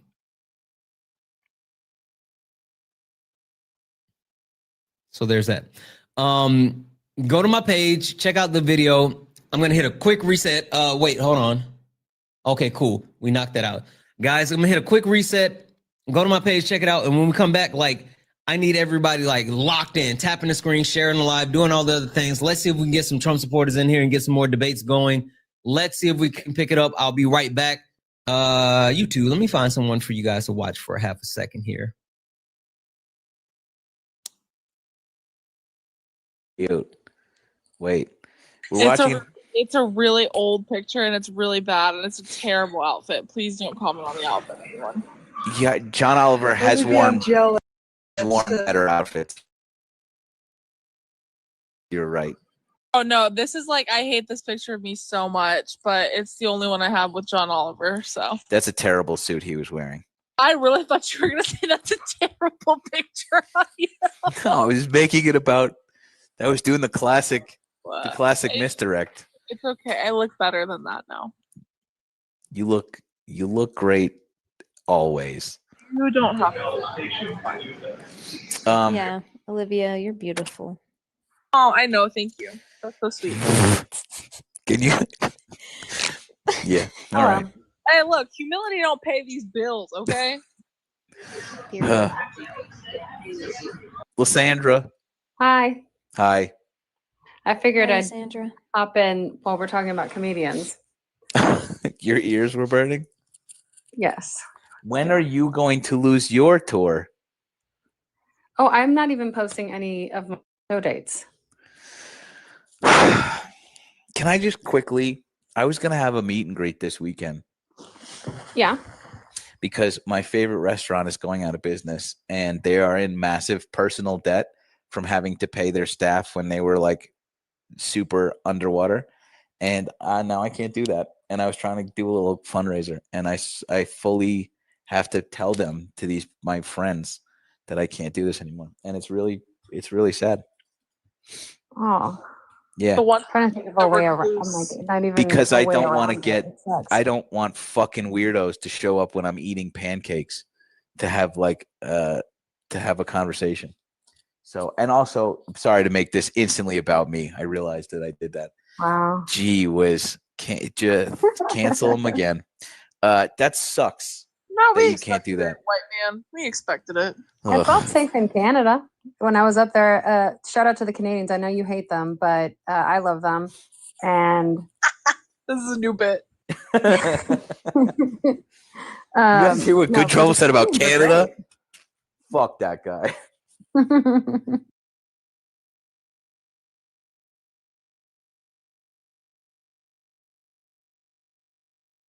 Get cooked real quick. Step in. Don't you wanna Sparring with Santana. Yeah. This ain't a safe place. My bad, YouTube. I forgot to bring you guys back quickly. Don't you wanna My bad. sparring with Santana? My bad. My bad. Dun-dun. Bam, bam, bam, bam. Welcome back, guys. Welcome back. Let's get into it. Tap the screen. Let's go ahead and get the likes up to 15,000 likes. Let's get the shares up as well. Let me do this. I forgot to do this. I need to do this. There we go. Guys, do all the wonderful things. If we can knock out the little 1 cent and gift golds, it's the TikTok thingies.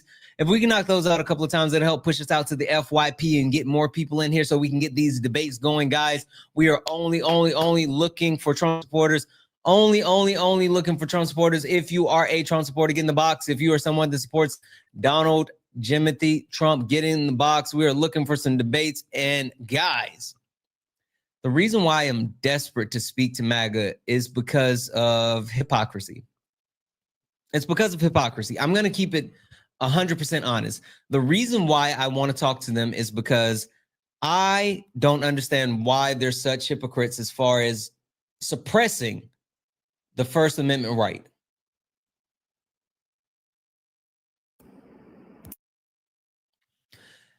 They're good with firebombing the Constitution. They are okay when people like Jimmy Kimmel lose access to their First Amendment. They're okay when U.S. troops who are at the Pentagon are being punished for talking, quote unquote, negatively about Charlie Kirk, fucking fascist. You have teachers across the country who are being told by their union that their governors, their Republican-led governors, are telling them, you can't speak negatively about this person. And not only can you not speak negatively about this person, if you do, you will be punished. That's what's happening. And then I have links and lists. I didn't get to talk about this earlier, but links and lists directly connect to the fact that there's people on the right who are trying to DOXX other people who are negatively talking about Charlie Kirk. They're trying to find people, out people, report people, and get people to lose their jobs or even harmed because they have negative opinions towards Charlie Kirk.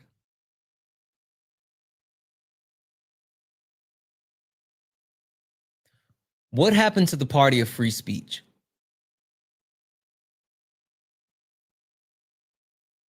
What happened to the party that actually said that they stand up for the Constitution?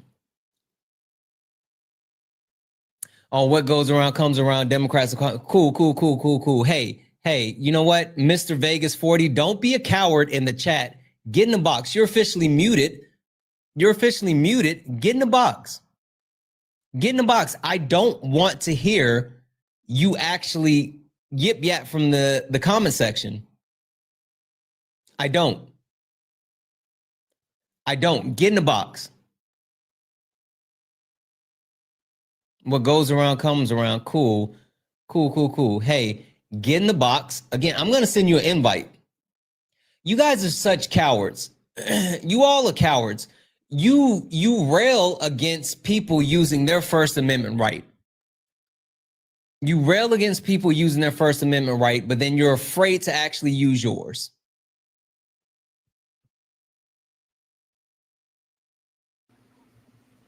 Thank you for joining, Mr. Vegas. How are you? Oh, no problem. What's up? Mr. Vegas, just to verify, are you a Trump supporter? Absolutely. Yep. Okay. Mr. Vegas, you made a comment, what goes around comes around. Can you explain that for me?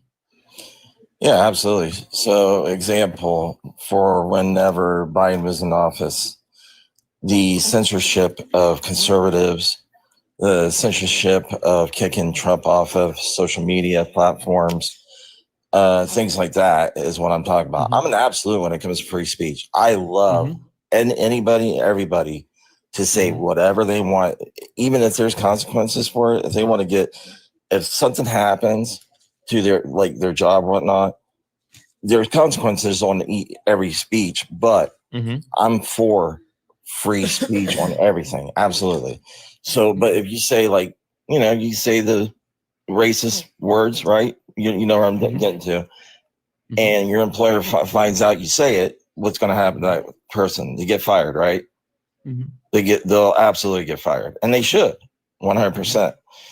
And the thing is, everything, I just think absolute free speech, 100% on anybody. The left should have it, the right should have it. No censorship on any side whatsoever. Okay. But let's talk about that for half a second. The problem is, wait, hold on. Let's wait. No, I don't want you to get too far away from it. Yeah, let's talk about it for half a second. So you named two things specifically. The first thing that you said was the censorship under the Biden administration of social media sites, and then you said the Donald Trump being kicked off of those social media sites. Okay. Correct. And I get it that they're private entities. I get it. But these are so then that's a moot private point, right? companies. These are companies also. So, but that's a moot point, then, right? Let go of certain. Wait, so that's a moot point then, right? Right.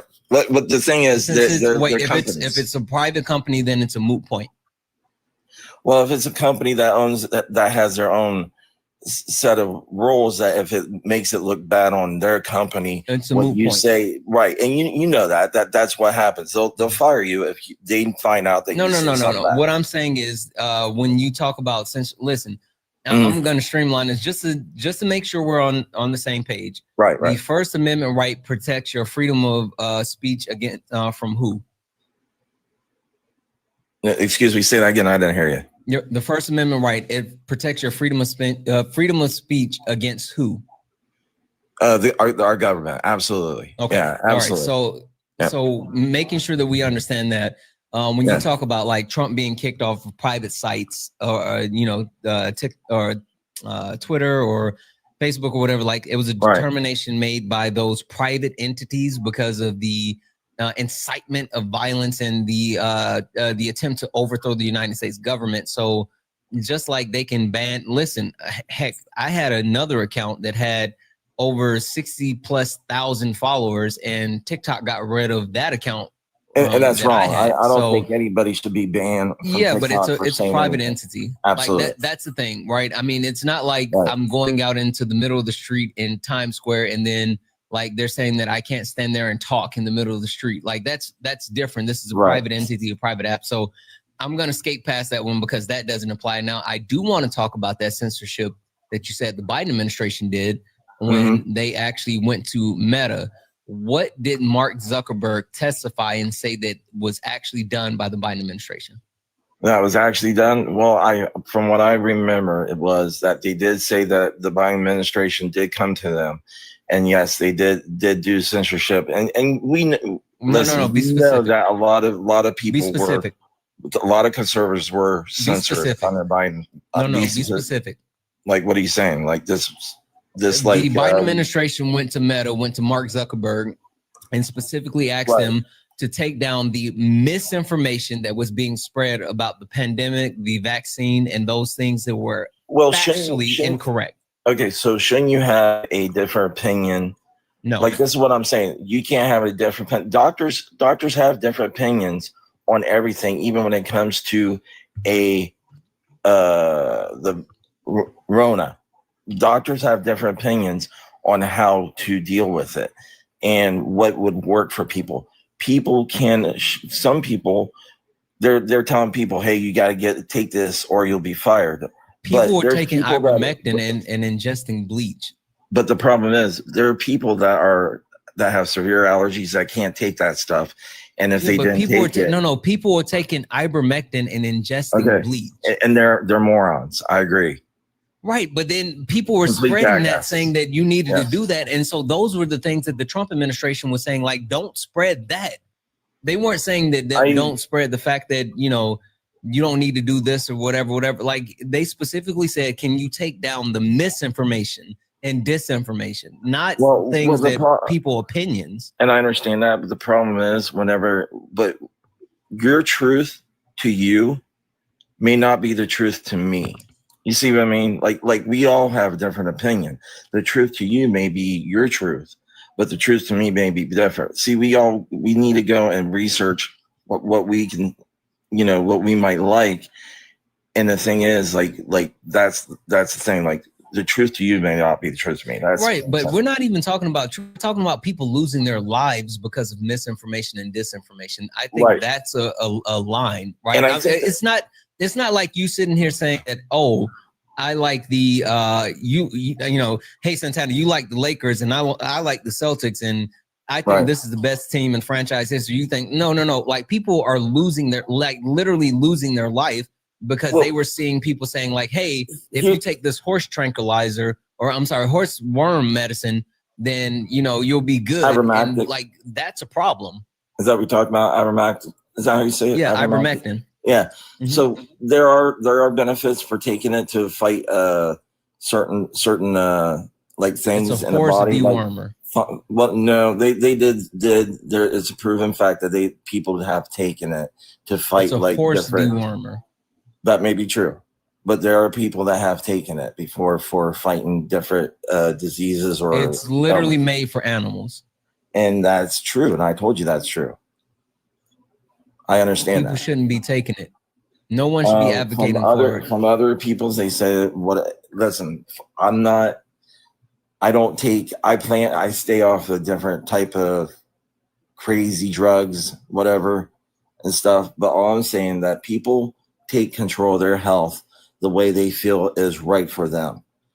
So to tell somebody hey, you got to take that, it's like I'm saying, it's just, people will do what they want for themselves when it comes for their health. I agree, and again, going back to the Biden administration, the only thing they were trying to do is say like, hey, this information is actively hurting people. It's causing them to lose their life. Right after Donald Trump said that you could ingest bleach, there was a spike in the hotline response as far as people actually, the poison response for people actually doing that, right? And that type of misinformation spreads. And the thing that the Biden administration said is, like, we don't want people losing their life over misinformation and disinformation. And they didn't even make Mark Zuckerberg take it down. They went to Mark Zuckerberg and said, hey, can you limit this information? And can you possibly, stop spreading this information that we know is not true? They didn't say you need to talk positive about like vaccines, or you need to talk positive about social distancing or anything like that. Like, hey, can you just let people or stop people from spreading things that you know is going to cause other people their lives? And that was the point. And I understand that part, but like I said, I believe that any type of, but before the social media stuff came out, anybody says anything, I just believe that anybody should be able to say something without being censored. I want it to be on all sides, even your side, man. I don't want you to be censored. I don't want you to get kicked off. I don't want Republicans to get kicked off for saying whatever. I mean, like I said, truth to you may not be the truth to me. And then that's the way it is. And again, like I think you and I are on the same page in that sense, but I'm sorry. Like, so this is something I've had to call out people on the left about, right? Because people on the left, so Pam Bondi, did you hear what Pam Bondi said that she was going to do? No, what did she say? Pam Bondi said trying to stay away from the news a little bit lately. Yeah, Pam Bondi said that the Justice Department was going to target and arrest people who engaged in hate speech. Okay. And honestly, and like I said, hate speech, I want everything to be protected, no matter what, even though it's bad towards a, the black community, the white community, whatever. I don't want nothing. I want everybody to speak their mind. That's I don't want maybe hate, and that's awful. It shouldn't be happening, honestly. But hold on, but are you good? Are you good with her arresting people? No, I'm not actually. No, okay. Because that would lead for the left to when they become in office again. If you guys, because it will happen, the next president that's a Democrat, they'll do the exact same thing to us, right? Yeah.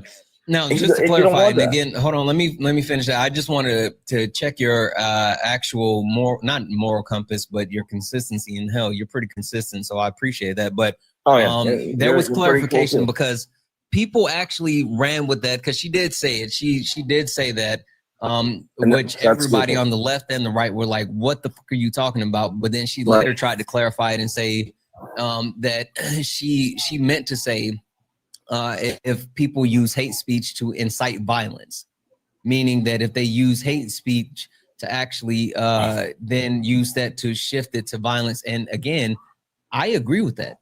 Right, just right. Like I said, I agree with it. Violence, yes. But like that's the thing. That's the same thing that the Biden administration was doing. The reason why I agree with that is because I agree with Biden. Because again, any type of speech that leads to people being harmed or losing their life, then I'm okay with saying you can't do that. Right. It's the same thing for me. Right. I do agree with you on that. And like I said, I don't want any speech to be canceled. I know there's there's mean, evil people out there. I get it. Just, I think why it's so heated right now, because of what happened with Kirk and people cheering, laughing. That's whatever they want to do. That's awful to do that for anybody. But again, he was a fascist. He was a racist fascist. Everybody has to have, and that's your speech. You can say what you want. I disagree with you. I think he just talked to people. He talked about DEI. He talked about things like that. And even this. Yeah, but he also lied about it. He didn't know any of the stuff. But the Supreme Court agrees with him on what he said. And it wasn't, and like I said. Wait, in what sense? The DEI part, the Supreme Court didn't agree with him on the DEI part? No. Okay, so hiring someone because of their The Supreme Court has never background ruled on is quote unquote not- DEI. Okay. What the Supreme Court has ruled on was excuse me. What the Supreme Court has ruled on is affirmative action, and for some reason people don't understand that quote unquote DEI and affirmative action are two different things. And Charlie Kirk was someone who understood that people didn't understand that, and so he utilized that as a weapon to say like, hey, these people are doing this and they're using this and they're hiring people that don't deserve it and da da da da da da da da. And that's not DEIA. Affirmative action was struck down by the Supreme Court. Right. But usually affirmative action was like kind of like DEI a little bit, right? It wasn't. I mean, it was not? Okay. All right. Do you know what DEIA is? I have to diversity, equity, and inclusion, right? There's an A, but I don't, not what it stands for, but what it actually is. Oh, okay. It's basically hiring people on different, backgrounds and stuff. I think the same. I feel like it's the same, but it's like, could be a little bit a merit-based system. Right. It's hiring people strictly on merit. That's what DEIA is, meaning that no matter what your race, sex, color, creed, your abilities, disabilities, none of that matters. What's the merit of who you are? But also it's not a policy or any type of bill that was passed. I think anybody who's a good worker, hard worker, no matter who or she, girl, boy, I think it's great. I mean, they should be hired. It's removing those biases so the best people can, get the job. That's what it's about. Right. But when people hear that, they think that someone's taken from someone else. But like, we should want the best people, no matter, like, I don't care if the best pilot is a woman, then I want the woman. If the best pilot is black, I want the black person. If the best pilot, whoever's going to get the plane there the best and the safest is who I want. I don't care about having a white man as a pilot. I just want the best person as the pilot. Agree. And I agree with you on that. And that's the thing.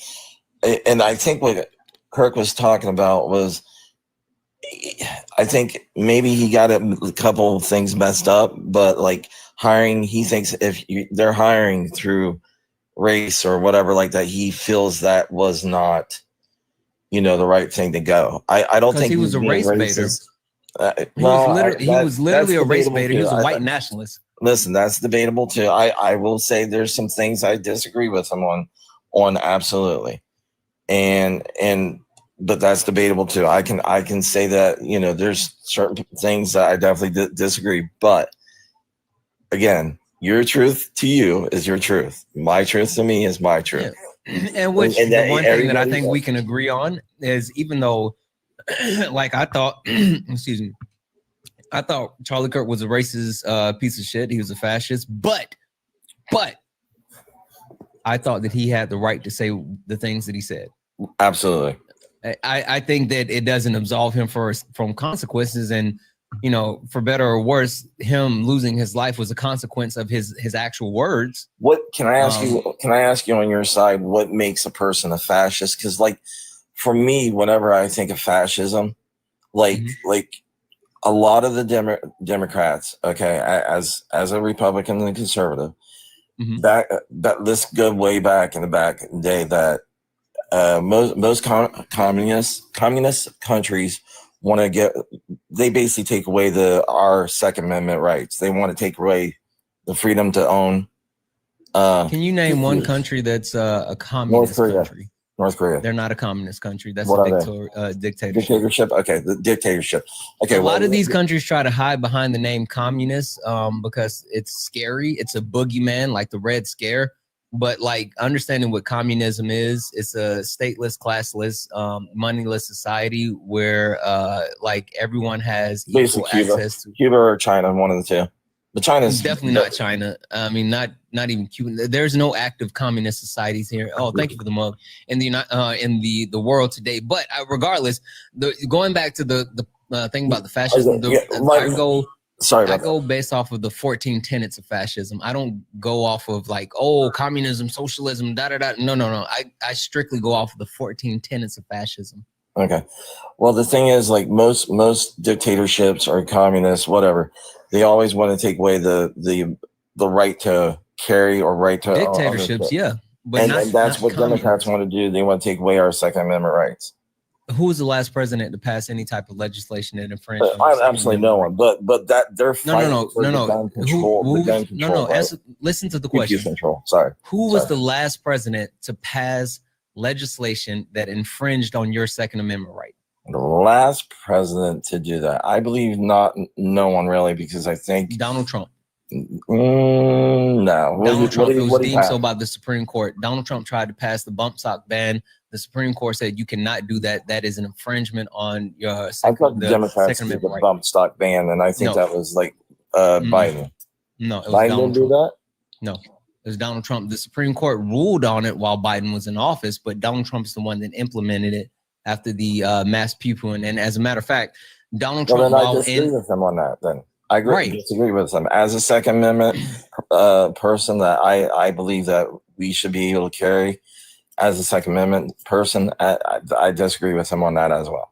Yeah, right. But what I'm saying is, even he outwardly said, he came out and said that we should take people's pew-pews away first and then figure it out later. He literally said that people shouldn't have access. He did.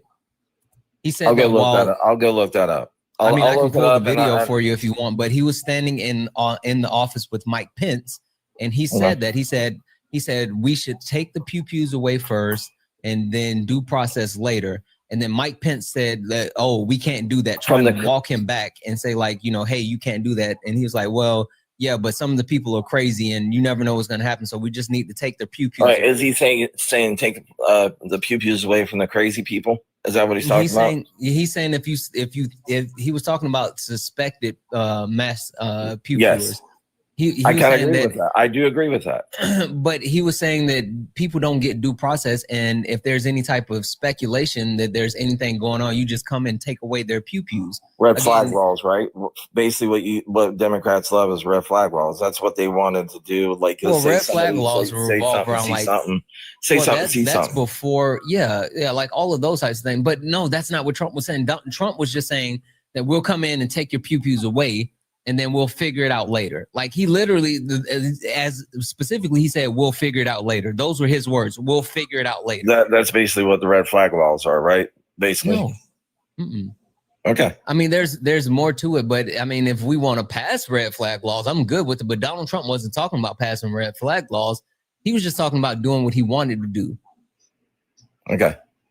And if that's truth, then I'm against that too. Like I said, I'm absolute when it comes to the Constitution and whatnot. People. Then how can you support Trump? Because you seem like you are. And so now I'm even more confused because Trump continues to violate the Constitution. He is doing almost exactly what I've been asking him to do. To violate the Constitution more? No, not that part. But what Democrats would definitely not do for me is what he's actually doing. What's that? That is this doing the things, lowering taxes, this things like that. That I want. Say it again. Say it again. The lowering taxes part. This lowering taxes. When did he lower taxes? Just the tax cuts that he had the last time that was put in that they did. I like that bill. I mean, are you ultra wealthy? I've gotten a pretty good tax break. Yeah, it wasn't bad. Approximately how much do you make a year? That will be confidential on my part. No. I mean, like, approximately. You can give me a range. I'm not saying exactly. Do you make more than $400,000 a year? A little bit over, yeah. Okay, so then it does benefit you. Okay, all right. Well, I get it. And obviously, I sound intelligent. I went to the Ohio State University. I graduated from there. So it's not like I try to, talk to people. I don't want to just be like, negative all the time. It was a good conversation with you. You're actually pretty decent. Yeah. I mean, I'm okay. I wish we had more like this. I wish we had more people talking like this. We need to do this more. Not everyone has the ability to actually have that conversation, and like a lot of times you see people who, and left and right, who absolutely tend to crash out really easily. And The one thing that I don't get is like people who come in and they like slur and all this other They're stuff. drunk Like, it's or a whole something like thing. that. I get it, man. I know. No. When I say slur, I mean like saying the N word or the Oh, R yeah, word or all this other Dude, stuff. I Like, love there's a everybody, man. difference. I What love up, everybody. Jess? So, Guys, drop some coconuts in the chat for Jessica Simone. coconut. Yeah. But no, like the thing that I'm saying though is when you talk about, so you said that he's doing something, which you're right? You fall into the category of people that benefits the tax cuts that he's implementing, right? But with that being said, is it worth for you the amount that you're receiving in tax cuts that over 10 million people are going to lose their health care when it comes to Medicaid, and then another 7 million people are going to lose access to the Affordable Care Act? Like, so 17 million people are going to be out with out without health coverage. And then also that's going to affect people like, you, I'm assuming you and I, who have private health care, because our prices are going to go up. Well, I think everybody with healthcare and Medicare and stuff, I believe that you got to pay into it. I personally think, nothing to me, I believe, and then this is where I probably lose you. I don't think nothing's for free. It's somebody's paying for it, right? You know that somebody's paying for it. And when they say free healthcare, somebody else is paying for it. And I don't think that. But you know what the funny thing is? Like, so you're right. There's no, like, I took understand economics. There's no such thing as a free lunch. I get that. But the funny thing is, we've looked at multiple Nordic models, and the degree of additional taxation that it would cost to get universal health care would only be an increase of about 5% taxes, right? So it's not like, there would be a ton more, but if people overall, if we raise it, then everyone could have health care. I don't think universal health care will work in the States because how many people we have. I know Canada, a lot of the people come down to the United States for surgeries and stuff because there's a long wait line up there, correct? Because of their they have universal health care up there because there's long. So hold on. Lines. The reason why though is they don't have long wait times for like ER visits or mandatory type stuff, but for like elective surgery, yeah, it can be long. But also, like, even though with universal healthcare, like we have a single payer system, like no one's advocating to take away people's access to private healthcare. So if you can still like utilize private healthcare as well, but we just want everyone to have access to healthcare. Like, so no one's saying that you can't, go above and beyond, but everyone should have a basic level of healthcare. And I just saw somebody in the comments say China have it. I have no idea what China has. And they do their own thing, and maybe they take money out of a certain amount of whatever the people work. They take money out for their health care or whatnot. Maybe that's what people need to do. Like, I don't know. I mean, on that part. So I guess that's what they could do because China's so, strict on everything. So on doing stuff like that. So I don't know. Yeah. But, I don't know. I'm sorry. Can you give me 2 seconds to read these off real quick? Yep. Yeah, man. I'm about to get off here, anyways. But yeah, it was a good conversation, though. Yeah. No, absolutely. Listen, I appreciate you, and feel free to come back. And as a matter of fact, I'm a normal. Hang out. I'm a normal conservative. Just to let you know. That doesn't even sound right. Just to let you know, like, you're a unicorn. You guys, they're not normal. So, but I just unmuted you. Even if you decide to stay in the chat, then you can speak. One, thank you for coming up, but two, thank you for a good conversation. Yep. So you have a good one, man. Yep. Have a good night. Tell you what, second one in a row. I don't know. Second one in a row. W's in the chat for Ventura. It's Ventura, not Virillion. I don't know why I kept calling you Virillion. Dang it. Oh, this is Shay? Hey, Shay. Why'd you change your name? Thank you for the 5. Hey, Shay. W's in the chat for Rad, who sent a $2 super chat to say, gotta flex. IRL friend with ENVA of Usopp. What is ENVA? I know who Usopp is, but ENVA, I don't know what that means. W's in the chat for Just Alpha, who sent a $2 super chat to say 2 + 2 = 4.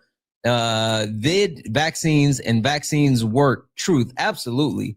Like it's a whole thing. It's a whole thing. W's in the chat, guys.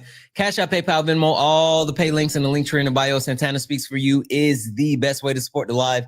Everything's accepted. Anything's appreciated. If you're over on the YouTubes and you want to send a super chat, you can do so, and I will read that out. Guys, only request up if you're a Trump supporter. Only request up if you are a Trump supporter. We are only looking for some debates. America First, are you a Trump supporter? No, I am not. I joined the queue without knowing that. I apologize. No worries. Thank you so much. Right. We had a guy and like he left. I know, like, dang it. If you wait for too long, then they like hit the skedaddle because they don't have the patience. He's the English voice actor of Usopp? Really? That's fucking dope. Okay.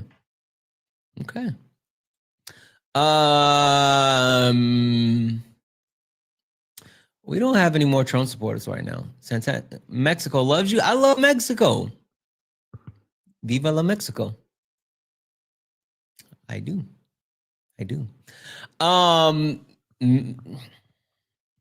What time is it? I know I just hit a restart and I've only had like I got on late and I've only talked to a couple of people. But I think yeah. The boxes are open. If there's any friendlies that want to come up, maybe I'll talk to just a couple of people. If you guys want to share your thoughts on the actual background, more so, if you guys want to share your thoughts on the restriction that it seems like the administration is specifically targeting the First Amendment rights of our the people within our country. So if you are interested in coming up and just sharing your thoughts on that, you can go ahead and get in the box. I'll talk to maybe a couple of people, just a couple of people. Let's start. Let's start with the person that we kicked off first. Let's start with who we just got out of here. All right. How are you? I'm doing well, thank you. Good. I don't think we should be surprised by this type of response when we're talking about nationalists. You know, we have spent months and years trying to appeal to empathy that does not exist outside of their own circle. I agree. So, it's no surprise whenever it does finally hit. Wait, hold on. Let me stop you for a second. Go ahead. Do you think that even that empathy applies in their own circle? Because if you watch, did you see when Donald Trump, they said, hey, you know, we know that the whole visual is coming up, and, you know, first and foremost, President Trump, I'm sorry, with after Charlie Kirk, like, how are you feeling? And he was like, oh yeah, you know, I'm good. We got this new ballroom that we're building. Yeah. Like, I don't even think they have empathy for each other. No, there's a definite disconnect there, and you know, I'm tired. I'm tired of trying to encourage or convince people to have empathy, to care about other people, to value what it is that this nation's supposed to be built on, that everyone has a seat at the table, that it's not just your group. You know, you don't get to win and say, we won, Trump's your daddy, now shut up and be quiet. Or say That's something the along fucking weirdest thing, right? I know, yeah. Or we're going to silence, you know, free speech in the media, of the press, of all things. Mm-hmm. And all while excusing a Fox News host that calls for euthanization of homeless, you know, and he gets off with an apology. You know, these things are not the same. And if it's not evident to every single person that we are playing by two completely different sets of rules, then wake up. These people have no desire whatsoever of working across the aisle. And I'll remind you that the president of the Heritage Foundation said it'll be a revolution that will remain bloodless as long as the left will allow it. Yep. Absolutely. So I don't know. I'm like, go ahead. No, go ahead and finish your point. I'll say this. I'm tired of trying to appeal to them. It's time for our leaders in our churches, our leaders in schools, our leaders in government, our leaders in corporations. Those are the ones that need to have their feet held to the fire and say, if you stand for these things, then speak up. The time is now. You know, it's because we can go ahead and we can do our protests. And then eventually it's going to get to a point where desperation is going to set in and it's going to go beyond protesting. But before that happens, I think we as citizens of the United States of America need to say, if you have a problem with this, then you need to speak up, you know, because right now we see a trend where corporations and even foreign governments are folding over and over and capitulating over and over again. And I think it kind of just sets a precedent where people are kind of hesitant, like, okay, well, as long as we inflate Trump's ego or kind of play the game, you know, trying to play the long game is okay, like we can get what we want as long as we play into their hand. But understand, nothing's going to come back to you. Like it's not a zero-sum game. Like these people are going to take and take and take and take and take until there's nothing left. Yeah, and I'll just say, like, I think that I agree, right? I mean, we're at an inflection point, and I've said this a million times, and I feel like we've continued to be there. But hell, I'll say it like this: you can only beat down people for so long and expect them to stay down before they end up turning back and fighting back. And whether you talk about like what happened with Luigi Mangione, whether he did or did not do what he's accused of, like that is an inflection point. That's a sign. Like people are tired of the oppressive overlords, the oligarchy that, hell, we don't even have an oligarchy. We have a plutocracy, right? And the way that they are continuing to oppress and beat down everyone and then turn left versus right. Well, people don't even understand that it's not even necessarily about that. It's all about capitalism, right? It's a whole thing. And so, like, I mean, your last when guest, people start to fight back, as cordially as he was, and as you know, it was a very respectful conversation. But at the end of the day, he admitted, you know, it doesn't affect him, so it's good for him. It's about he admitted his pockets justified the things that he's doing. So anyway, thanks for coming up. I appreciate you so much. All right, have a good one.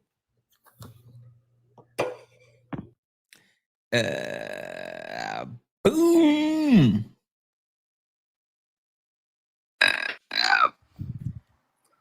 Joanna.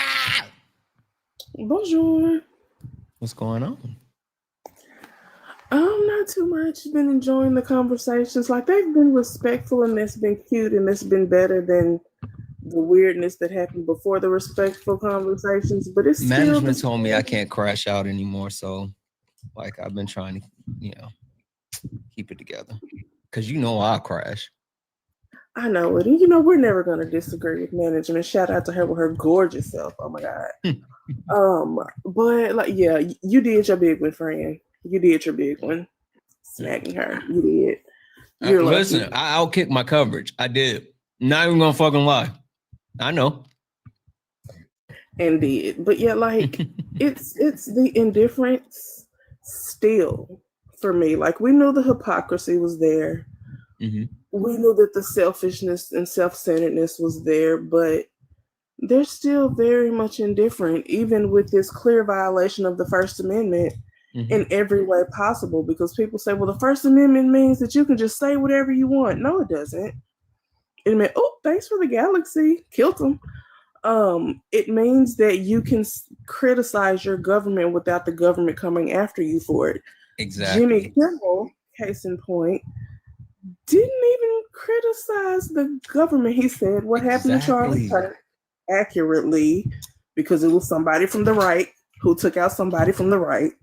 And he played Trump's remarks exactly the way that he said them. And then the FCC chair of Trump's threatened ABC's affiliate license if they didn't do something about Jimmy Kimmel, and then they snatched his show. Literally in every way possible a violation of the First Amendment, and then they come up and say, well, that's what you get. Doesn't feel right when the shoe's on the other foot. But see, you know what the problem is though, Joanna? People don't understand, like, literally what you just said. This is the playbook they've been running with multiple media companies, as far as it's a two-pronged approach, right? Where you have the head of the FCC, who is from the Heritage Foundation, who actually wrote the FCC portion in Project 2025. He is threatening to pull the security pull the license agreements from these companies, and then at the same time, the Trump administration is suing them, right? And so what happens is a lot of people don't understand that it's not about like the overarching like broadcast stations, but it's the ones that's below that often get sold back and forth. And as long as they're tied up in litigation, and then the FCC is pulling their license agreement, they can't sell any of those ones that's under them. So they're losing money from both sides. And so it's easier to just acquiesce versus trying to fight a two-pronged battle and have to actually push back. So when Donald Trump threatens, and then the FCC, the head of the FCC threatens as well, then they just fold. And that's what's happening. You call that out, like right out. That's exactly what's happening, especially when we see companies who already own a huge percentage of media buying up other media companies as well. It's like, so you don't see that state-run TV is starting at this point? Oh, y'all don't care because it's on your side. My bad. Yep. It's asinine and annoying. It's asinine, it's ASA 10, it's ASA 11, it's ASA 12. It's all of it. All the numbers. It's annoying, but you know, we're in it. We're in it for the long haul. We knew what was coming, and we told them what was coming, and we continue to tell them what's gonna come, and they still don't believe us. It's like, well, how many times do we have to tell you, hey, if you go down Oak Street, it's a pothole, and you're gonna bust your axle, before they bust 18 axles and realize that we actually know what we're talking about. Yeah. Hey, Joanna, you ever watch The Office? No. All right. I'm gonna drop it. I've seen memes, but you know, nope, I have not. That's not good enough. You getting dropped. As long as you don't play the song, I'll do it. I don't know what you're talking about. See, where is management? Where is management? Because I don't think she would approve of this. You don't think so? Absolutely not. I think she would. Have you watched Reasonable Doubt? What's Reasonable Doubt? That was delayed. I don't know why it was so delayed. Like, I hit that while the music was playing. I don't know what happened. That was delayed. It's a fantastic show. That was delayed. I don't know why it was so delayed.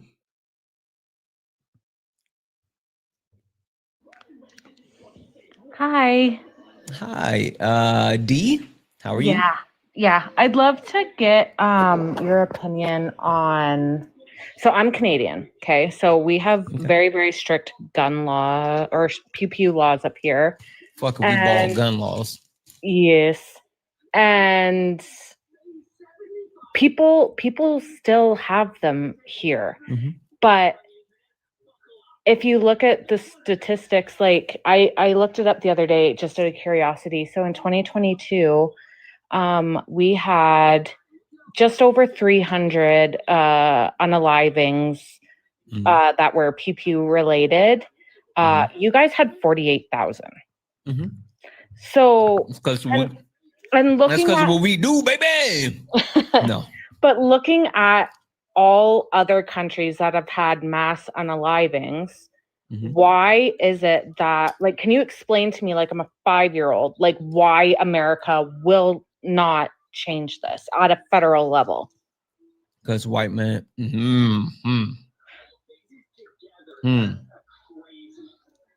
I almost said something. You almost got me. You almost got me. I can't say that. No, I cannot say that. Money. The NRA. The NRA. You guys are right. You guys are right. Money. That's the big thing, right? It's about capitalism, and just like a lot of things that occur with our governmental system, the people, the lobbyists, the people that make money off of tragedies, right, continue to lobby our politicians and get them to sell us out, and they're not even selling us out for like large sums of money. Like they're selling us out for a couple of $1,000s, not even tens of thousands of dollars, but like a couple of $1,000s, and they sign off on like legislation, pro-gun legislation, and other things like that. Like literally, you can look, and some representatives are getting like $4,000 to sign off on certain legislation. So like, $4,000 is worth tens of thousands of lives for them. Yes. That is insanity. Yep. It's all, when I told the other guy, it's all about capitalism. It's all about capitalism. It always goes back to capitalism. It's always about money. It's always everything. The reason why race was invented was to justify chattel slavery, and chattel slavery was about money. Like literally, the reason why racism still is upheld today is, directly connected to classism and capitalism. Like it's always about money, and the fact that we live in a society where people value money more than people, it will always continue to be that way. It's just like, so nobody's like saying that we should take them away completely, but like, what specifically would be wrong with having like a universal background check or mental health check or mandatory lock boxes like we have up here? Like, anybody, there's nothing wrong with it. We have people that's been advocating for it, but again, the NRA doesn't want that because then you restrict their ability to make money. But the people that are opposed to having the mental health checks and the background checks are probably the ones that need it. So I don't know. I'm just like looking from the outside looking in, it's just so mind-boggling. Like, until you do something to change what's going on, like shove your prayers and condolences when a mass casualty happens. Yeah, fuck them prayers. Yeah, I don't want them funky ass prayers anymore. I mean, like, I don't know. I agree, and I mean, but the sad part is, and I've said this about like so much stuff. Until money is out of politics, we won't have politicians who openly and actively do things that are beneficial for everyday Americans, because they're going to continue to actually try to acquiesce to their donors and continue to enrich themselves, right? I mean, that's why a lot of politicians, this is a huge problem that I have. A lot of politicians only get into politics to become rich. Like that's why they get into politics, not to be public servants, not to be advocates for the people, but to enrich themselves. And then that's why you see so many of them making so much money, and they do their tour in the public sector and then head over to the private sector and make even more money. Right. It's all capitalism. Okay. And I'm not a commie, but I'll still say it. All right. Thank you so much. Thank you.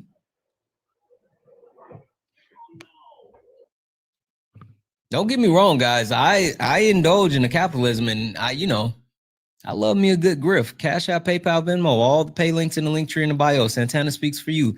Best way to support the live. Everything's accepted. Anything's appreciated. If you're over on the YouTube and you want to send a super chat, I'll read that out. I will grift. I engage in capitalism. I'm not saying that I'm, holier than thou. I'm just saying, like, you got to know what's happening.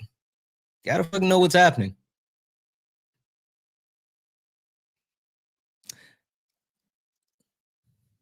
Katie, how are you? Oh, hello. Hey, how are you? Oh my God, I'm so nervous. Okay. Why? So It's just me and you. I've never done a live before, but welcome. I am currently at Parkside and where's that? Well, that's in Kenosha, Wisconsin. You're breaking up. I heard you say Wisconsin. Yeah, in Kenosha. Mm-hmm. Can you hear me? Mm-hmm. Okay, so we're basically America we're selling off our future and the future of our children so that the rich can benefit on a dumbass system that none of us actually truly benefit. We do benefit in certain ways, like as far as systems of governance are concerned. Capitalism is kind of the best working thing we've got, but that doesn't mean we don't. Well, I don't know. Socialism is way better. Yeah, not an easy sell when you're focused on greed and material things and not worried about. Sell when people don't understand what it is. It's been what it is that people have they've made it such a boogeyman. Like that's what it is. You can talk about like communism and the Red Scare, but like the fact is people don't understand things. Like let's just be honest. People in the United States don't understand things, and they're not curious enough to look it up themselves. And so then they hear these buzzwords and they use these buzzwords. That's why a lot of times when I'm talking to people and they say these things and I was like, what is it? Tell me what it is. Tell me what that means. Because they don't know what it is, but they just use it. But I'm sorry. Go ahead. I apologize for interrupting. No, you're good. I was actually, because I'm just really excited to be talking to you right now, but I was actually working on a Word document talking about how Trump has been violating the First Amendment in many ways. For instance, BBC article published on March 4th, 2025, so this year. Trump vows to deport students over illegal protests. Now that sort of language is very inflammatory. Because what have you seen the next level that they're trying to kick it up to? I hope you put that in your document. It's also like how he's been impeding the right to protest in LA regarding no. You might not have caught wind. So I'm chronically online when it comes to finding out about like the Trump stuff and all this stuff, because I do this for my grift, but me too. I train AI, so like I'm chronically online as well, just in a different field. They're having discussions and trying to see if Marco Rubio, as the Secretary of State, has the ability to pull people's passports that are they deem to be negatively voicing their opinions towards the United States. So basically considering them enemy combatants under like the Patriot Act. The US. I don't know if that's what it is, but there's conversations around it. Rocky Chop, hold on, you're saying false? Cool. Rocky Chop, and you know what? I'm gonna mute you. Get in the box. We can talk about it. And I'll pull up the information. I'm sorry, go ahead. Do you know about like Oh, I just lost what I was about to say.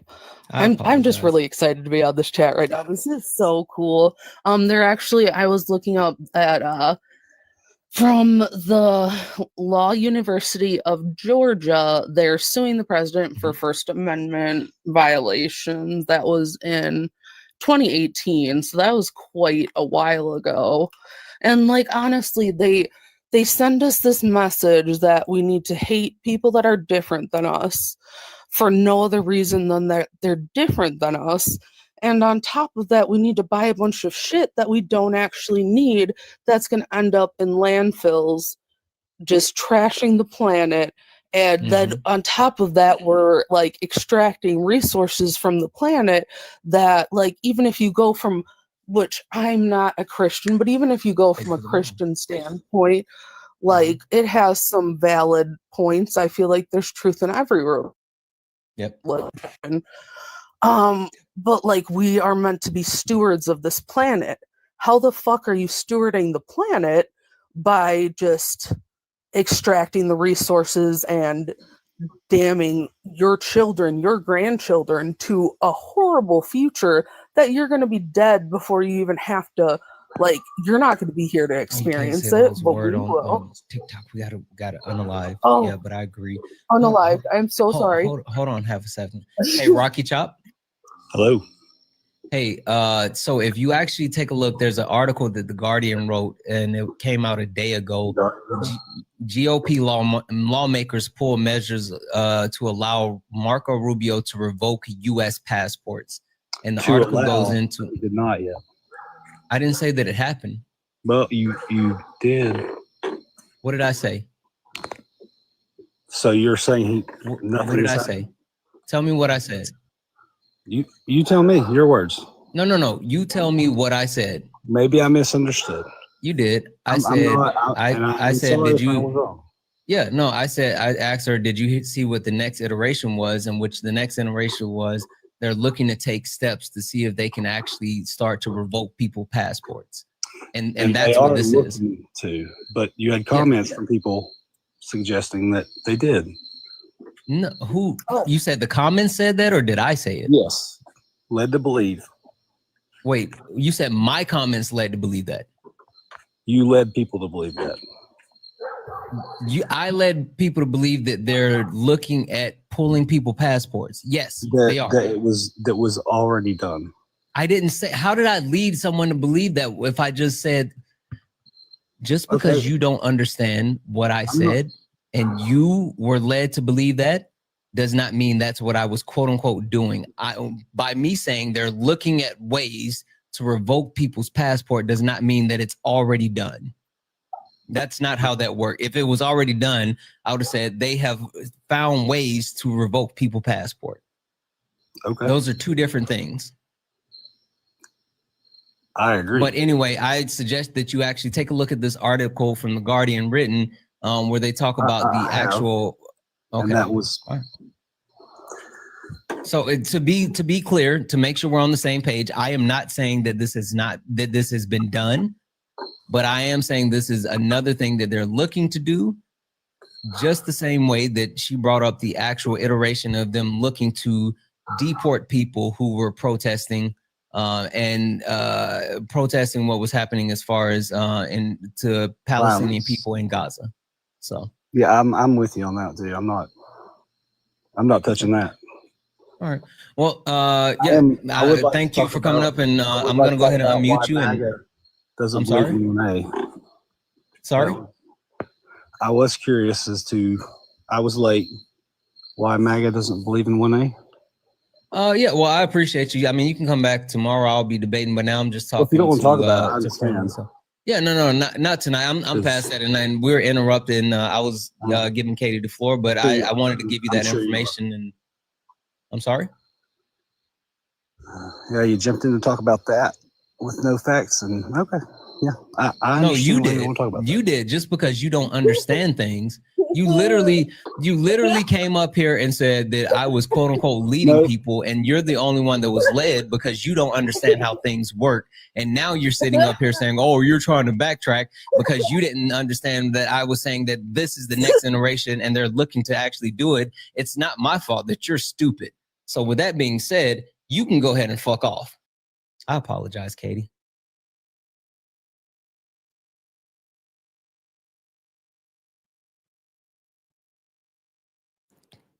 Katie, you still here? Hello? Hey, can you hear me? I apologize. I don't know. Are you familiar with Foxconn? It's this deal that Trump approved that ended up like opening in my basically my hometown like area, a town over, Mount Pleasant. Complete money pit. They owe a ton of American vendors money. They didn't even have an inventory system. Like, they did not have a digital inventory system to inventory their parts to know what the hell they were working with. Like, so poorly run, and he okayed that and accepted that, and we've just funneled money into that company. Oh, I didn't know that, but that doesn't surprise me. I mean, yeah, there's multiple. What's the Erica, what's the like there's so much stuff that happens and we just forget about it. Rittenhouse, that happened in Kenosha, Wisconsin. Yeah, no. There was a company that had like no actual, God darn it, we just fly past all the stuff that happened. They gave like a massive contract to a company that like didn't have like a headquarters and all this other stuff. Like there's so much that keeps happening, and we just everything keeps happening, and it's hard to keep up. I agree, and also interestingly enough, because I've been in school for like it's been a 10-year process for me.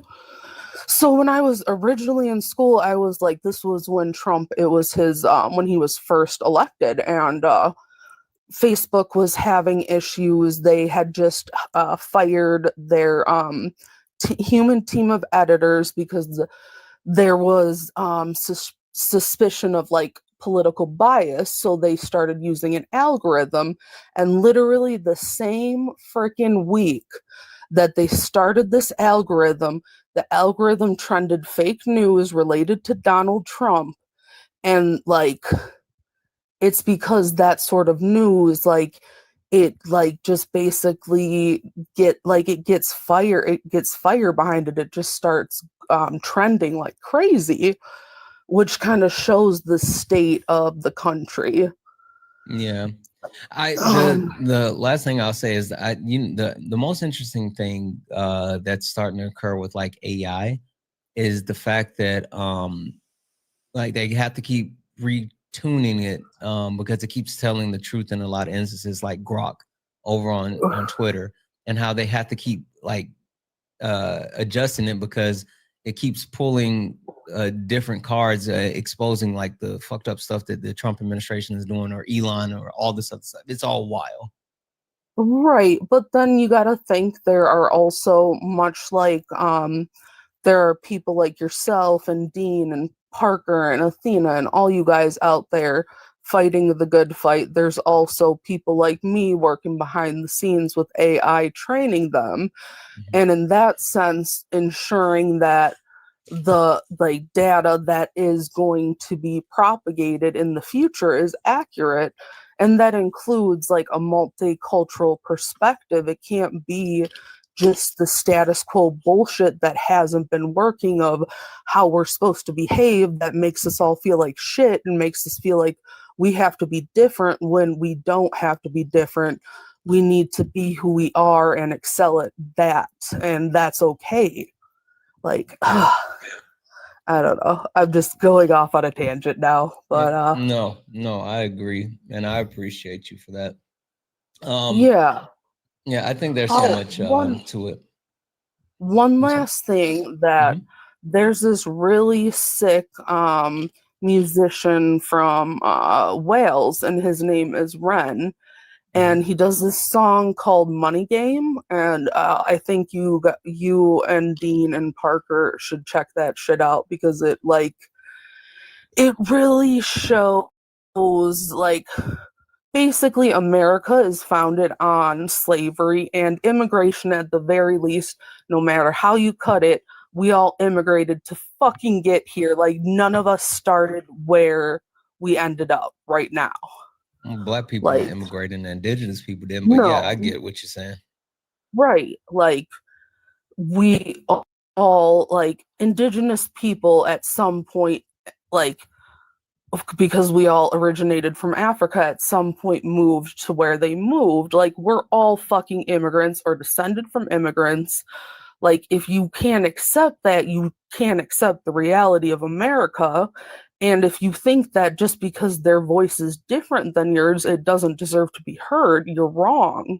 And you should probably listen a little harder.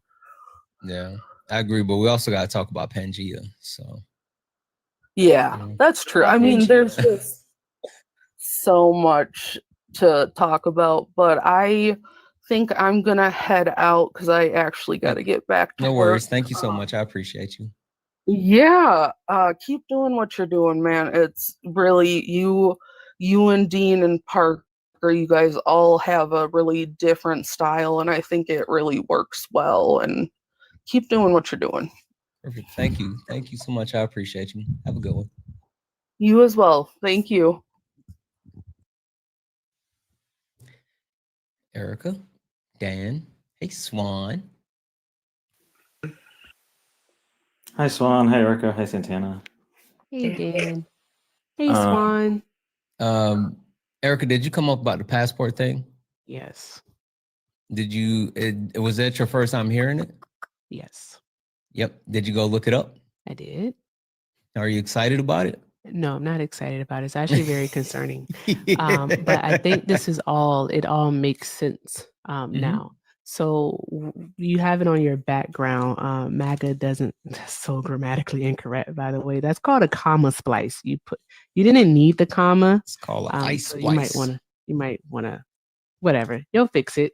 But MAGA doesn't believe in 1A. You know what it is? What I was working on this while I was out and about. And that's why I didn't even change like the aesthetics of the rest of the background. I just started updating the words and I forgot to take the comma out. All I hear is excuses. Anywho, with that being said, it's starting to it's been made sense for me, but like it's really starting to make sense.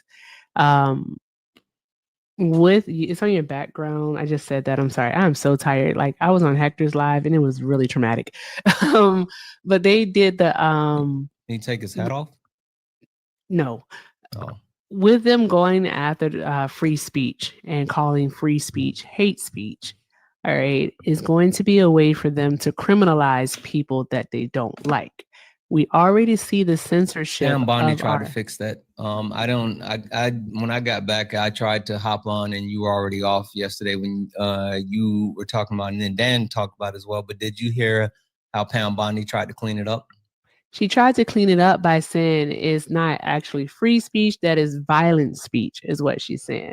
So like she was saying that if it incites violence. Yeah. So they're trying to couple it and say that, oh, it's inciting violence. If I could finish. Maybe. Just for a moment. Please. Go ahead and dumb shirt what you know. I'm trying to, but you keep interrupting. It's weird. Okay.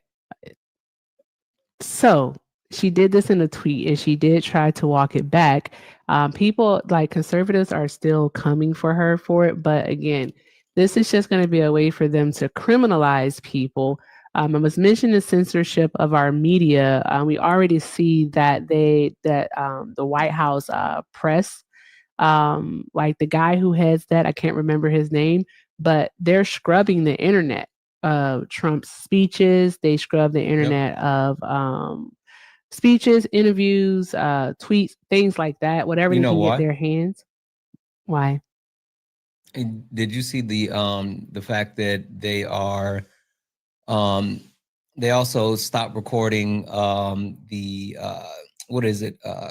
anytime that he gives a speech, they don't do transcripts of the speeches anymore. Yeah. As well. And so was the legislation passed? It was something. Anyway, I'm theorizing that the fact that AI has become so developed now that it's going to be just like manipulation. If you don't have official transcripts of speeches, you can say this was said or was not said. It's going to be a whole thing. It's going to be a lot. Yeah. And then they have the plan to go after what they deem as left-wing groups. Yep. Yeah. So they want to do that. Antifa is not even a group. It just means anti-fascist. It's not a group. There's no organization called Antifa. There's nobody at the head of Antifa. None of that. So I'm not sure what left-wing groups they're going to be going after. I can't even think of Swan any is in left. charge of Antifa. Wait, Erica, you didn't get your Antifa paycheck last month? No, I missed it. Damn. Maybe I need to contact headquarters. Someone please give me the number. Swan. Swan's in charge of Antifa. Don't say stuff like that. Don't do that. Antifa's a little much for me. It is jokes, people. It's jokes. Fox News put this part out, Santana. You already got clipped and shipped there. I already got clipped. God damn it. Yeah. And so basically it's just going to be a way for them to criminalize and imprison. And if, because cruelty seems to be the way for them to inflict cruelty on people who do not agree with them. So basically what they're going to call dissenters. And we've seen this before. I don't know if it's going to go that far as it was like in 1930s, 1940s Germany. However, that's why I think that this is all leading to it all makes sense as to what they're doing by trying to criminalize basically free speech in the United States of America. And they're getting away with it. They're getting away with it, which is very startling to me. Mm-hmm. So that's all I got. Okay. Dan, I'm gonna skip over for you half a second. Swan, I saw you requesting up earlier. I didn't know if there was something that you wanted to say or what the happy apps was. I think it was when the last guest that was up here because they had mentioned propaganda. Mm-hmm. And I think that's something I keep talking about this all the time on my platform, especially since I lowered the age for people to request to 18. But I've been asking questions my topics are more so surrounding like YT nationalism and those things. And I can't tell you how many 18-year-olds, 19-year-olds, 20-year-olds, 21-year-olds coming from different parts of the United States are sounding exactly the same that disagree with the topics. I keep hearing, you leftists are this, or, you guys are trying to incite violence, or just a bunch of things, but they all have the same talking points. You're missing context in certain things. And when we try to break things down for them, I was listening to, I don't want to say the name, but I was listening to a debate, right? In the debate, this woman was talking about, it was about consent.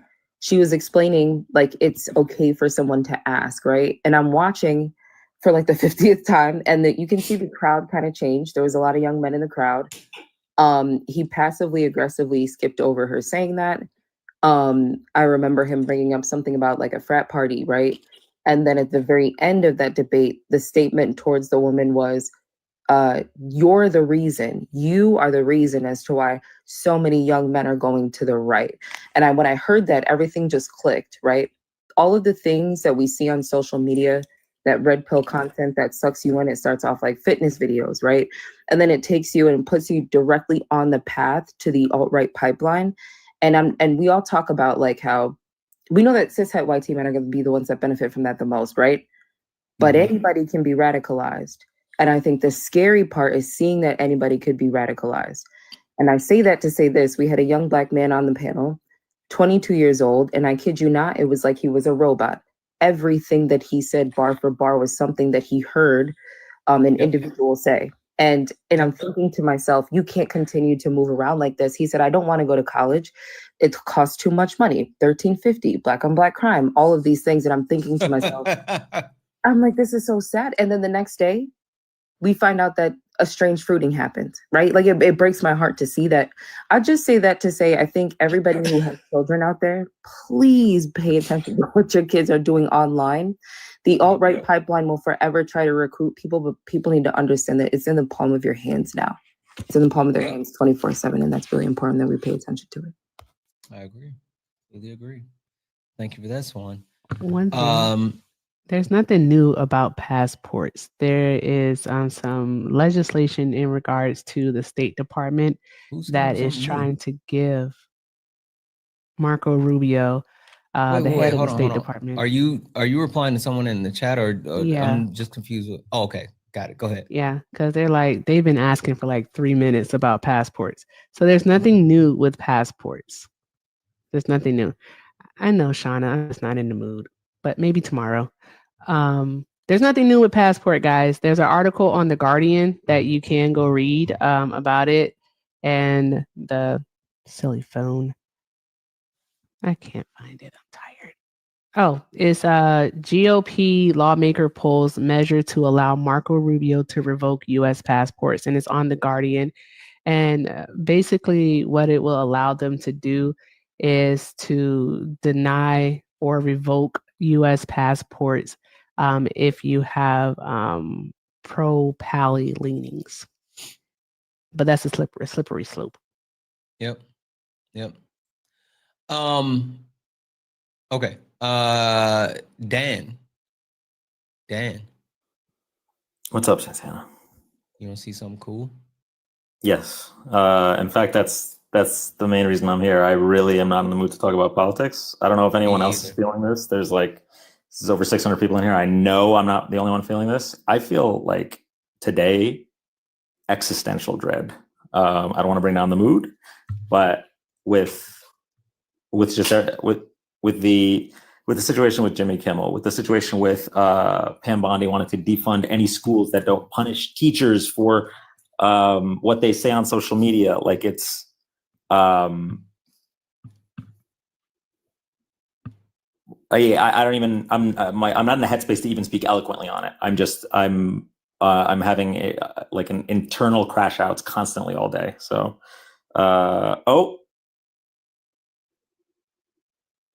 but that hat is very nice. And I do appreciate you inviting me to show me that. I thought you were going to green screen some fire behind you too. Oh, fuck. Damn it, I didn't even think of that. That would have been so cool. What happened with Jimmy? So basically, the Jimmy Kimmel show has been canceled indefinitely because of what I interpreted as pretty tame comments about Charlie Kirk. And now we're seeing both. So first Colbert and now Jimmy Kimmel. It's all of these news organizations are capitulating to the whims of this administration, and it's the worst. I told you so, you can say, right? It's like a lot of us knew this type of stuff was coming. A lot of us knew that Donald Trump was anti-free speech. But just to see how quickly all the safeguards are just. I have a small theory, and I usually don't engage in conspiracy theories, but it's a small theory. I think the reason why people are capitulating so easily is because they want this.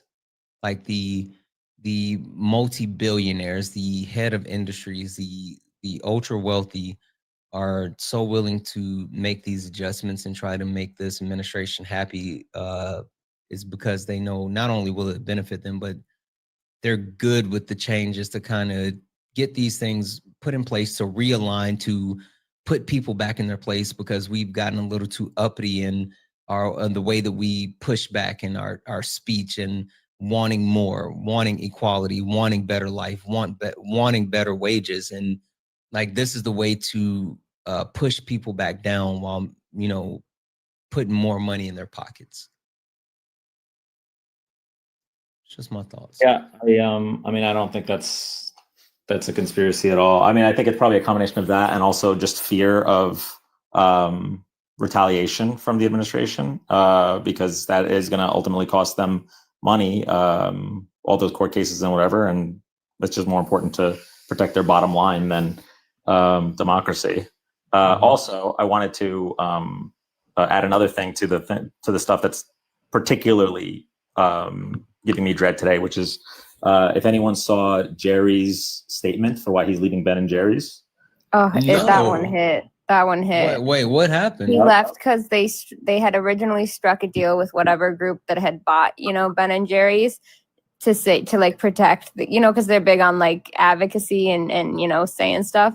So the original deal they had struck protected their right to do that with the company and whatnot, apparently, or whatever.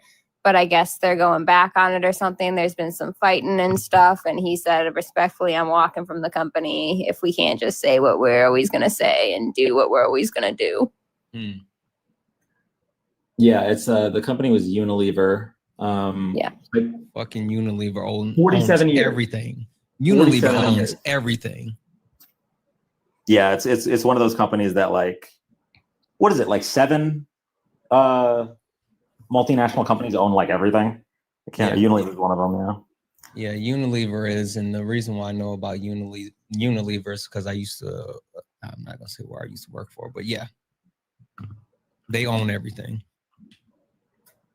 Unilever is what people say BlackRock is, but just in a different industry. So there's that. I was just about to call it, but I seen Andrew pop up in the box. So what's going on? Oh, I just came up to say, I don't know if you know the definition of conspiracy, but that is not one. That's pretty much fact. I don't know. You read that big ugly bill and it's putting the money right back in their pockets. I'm pretty sure they are for that. But see, that's a big one because I don't do anything that I don't like to talk about anything online that I can't prove. And so even you open the door a little, that's a lot for me. Can prove it though, because the tech billionaires showed up to the inauguration holding hands and skipping. They donated the millions. The legislation is getting passed, giving them all the cuts. The sky is blue and the grass is green, and that's not much of a conspiracy. We could easily Google search and find some stuff right away. Yep. Yeah. You're absolutely right about that. Really quick, I want to reply to a comment I just saw. First Amendment has nothing to do with repercussions. That would only be the case if we weren't talking about the government. The whole point is that the government is not supposed to enforce repercussions for our speech. And when we have Pam Bondi threatening to pull any kind of funding from schools that don't punish teachers for their freedom of speech, when we have the government leaning on media organizations for not pulling certain hosts that they feel said mean words, that's when we're talking about not believing in the First Amendment. The First Amendment is supposed to protect us from the government. Even the government can terminate or discipline personnel. I don't think you understand what I'm saying here. If you're saying that the government can punish people for their freedom of speech, then I think you either fundamentally don't understand the First Amendment or you just don't want it anymore, Johnny Mac. Yeah, I had to clarify with this guy that I was talking to earlier, hey, let's get on the baseline and make sure we understand what the First Amendment is. And I think a lot of people don't understand because they say stuff like, oh, well, I'm here on TikTok and why can't I say this or that or whatever? That's my First Amendment. No, that's not what this is. That's not how a this private works. Company. Exactly. Freedom of speech doesn't apply to everywhere you go. And also, listen, I try to make this very clear to everyone that I speak to. Freedom of speech isn't, freedom of consequences. It's just not. And I tell people all the time, try Jesus. Don't try me, because I got hands. And I just make sure I let people know. All right. Anyway, guys, it's time to get out of here. It's t-shirt time. It is t-shirt time. Indeed it is. Would you guys like to do the outro with me? Sure. Yeah, I'm done. All right. Let's do it. You stepped in a box, now you're in the ring. Ain't no hugs here, you better take your best swing. Mike hot, who wanna step in the flame? This ain't a debate, this a mind game. Facts type lies, get left in chain. One wrong word, he slapped out. Guys, hey, so sorry for the shorter stream overall. Time's a little wonky for me. It's yesterday, today, and tomorrow all at the same time for me. So yeah, there's that. But I'll be back tomorrow. I'll be back tomorrow. Spoiler alert. I might be back tomorrow with a friend. Anyway, I'm going to get out of here, guys. Thank you all for hanging out tonight. You guys are absolutely amazing. Oh, one last thing. Hit the follow button. I haven't said this the whole time. Hit the follow button. You see the word follow up here? That's a follow. This is the main account. This is the main account. Hit the follow button. Follow all these great people, too. All of them are amazing. Hit the follow button. Guys, thank you for all the likes, the taps, the gifts, the shares. Thank you for all the love. Thank you all for being here. You all are absolutely amazing. And as always,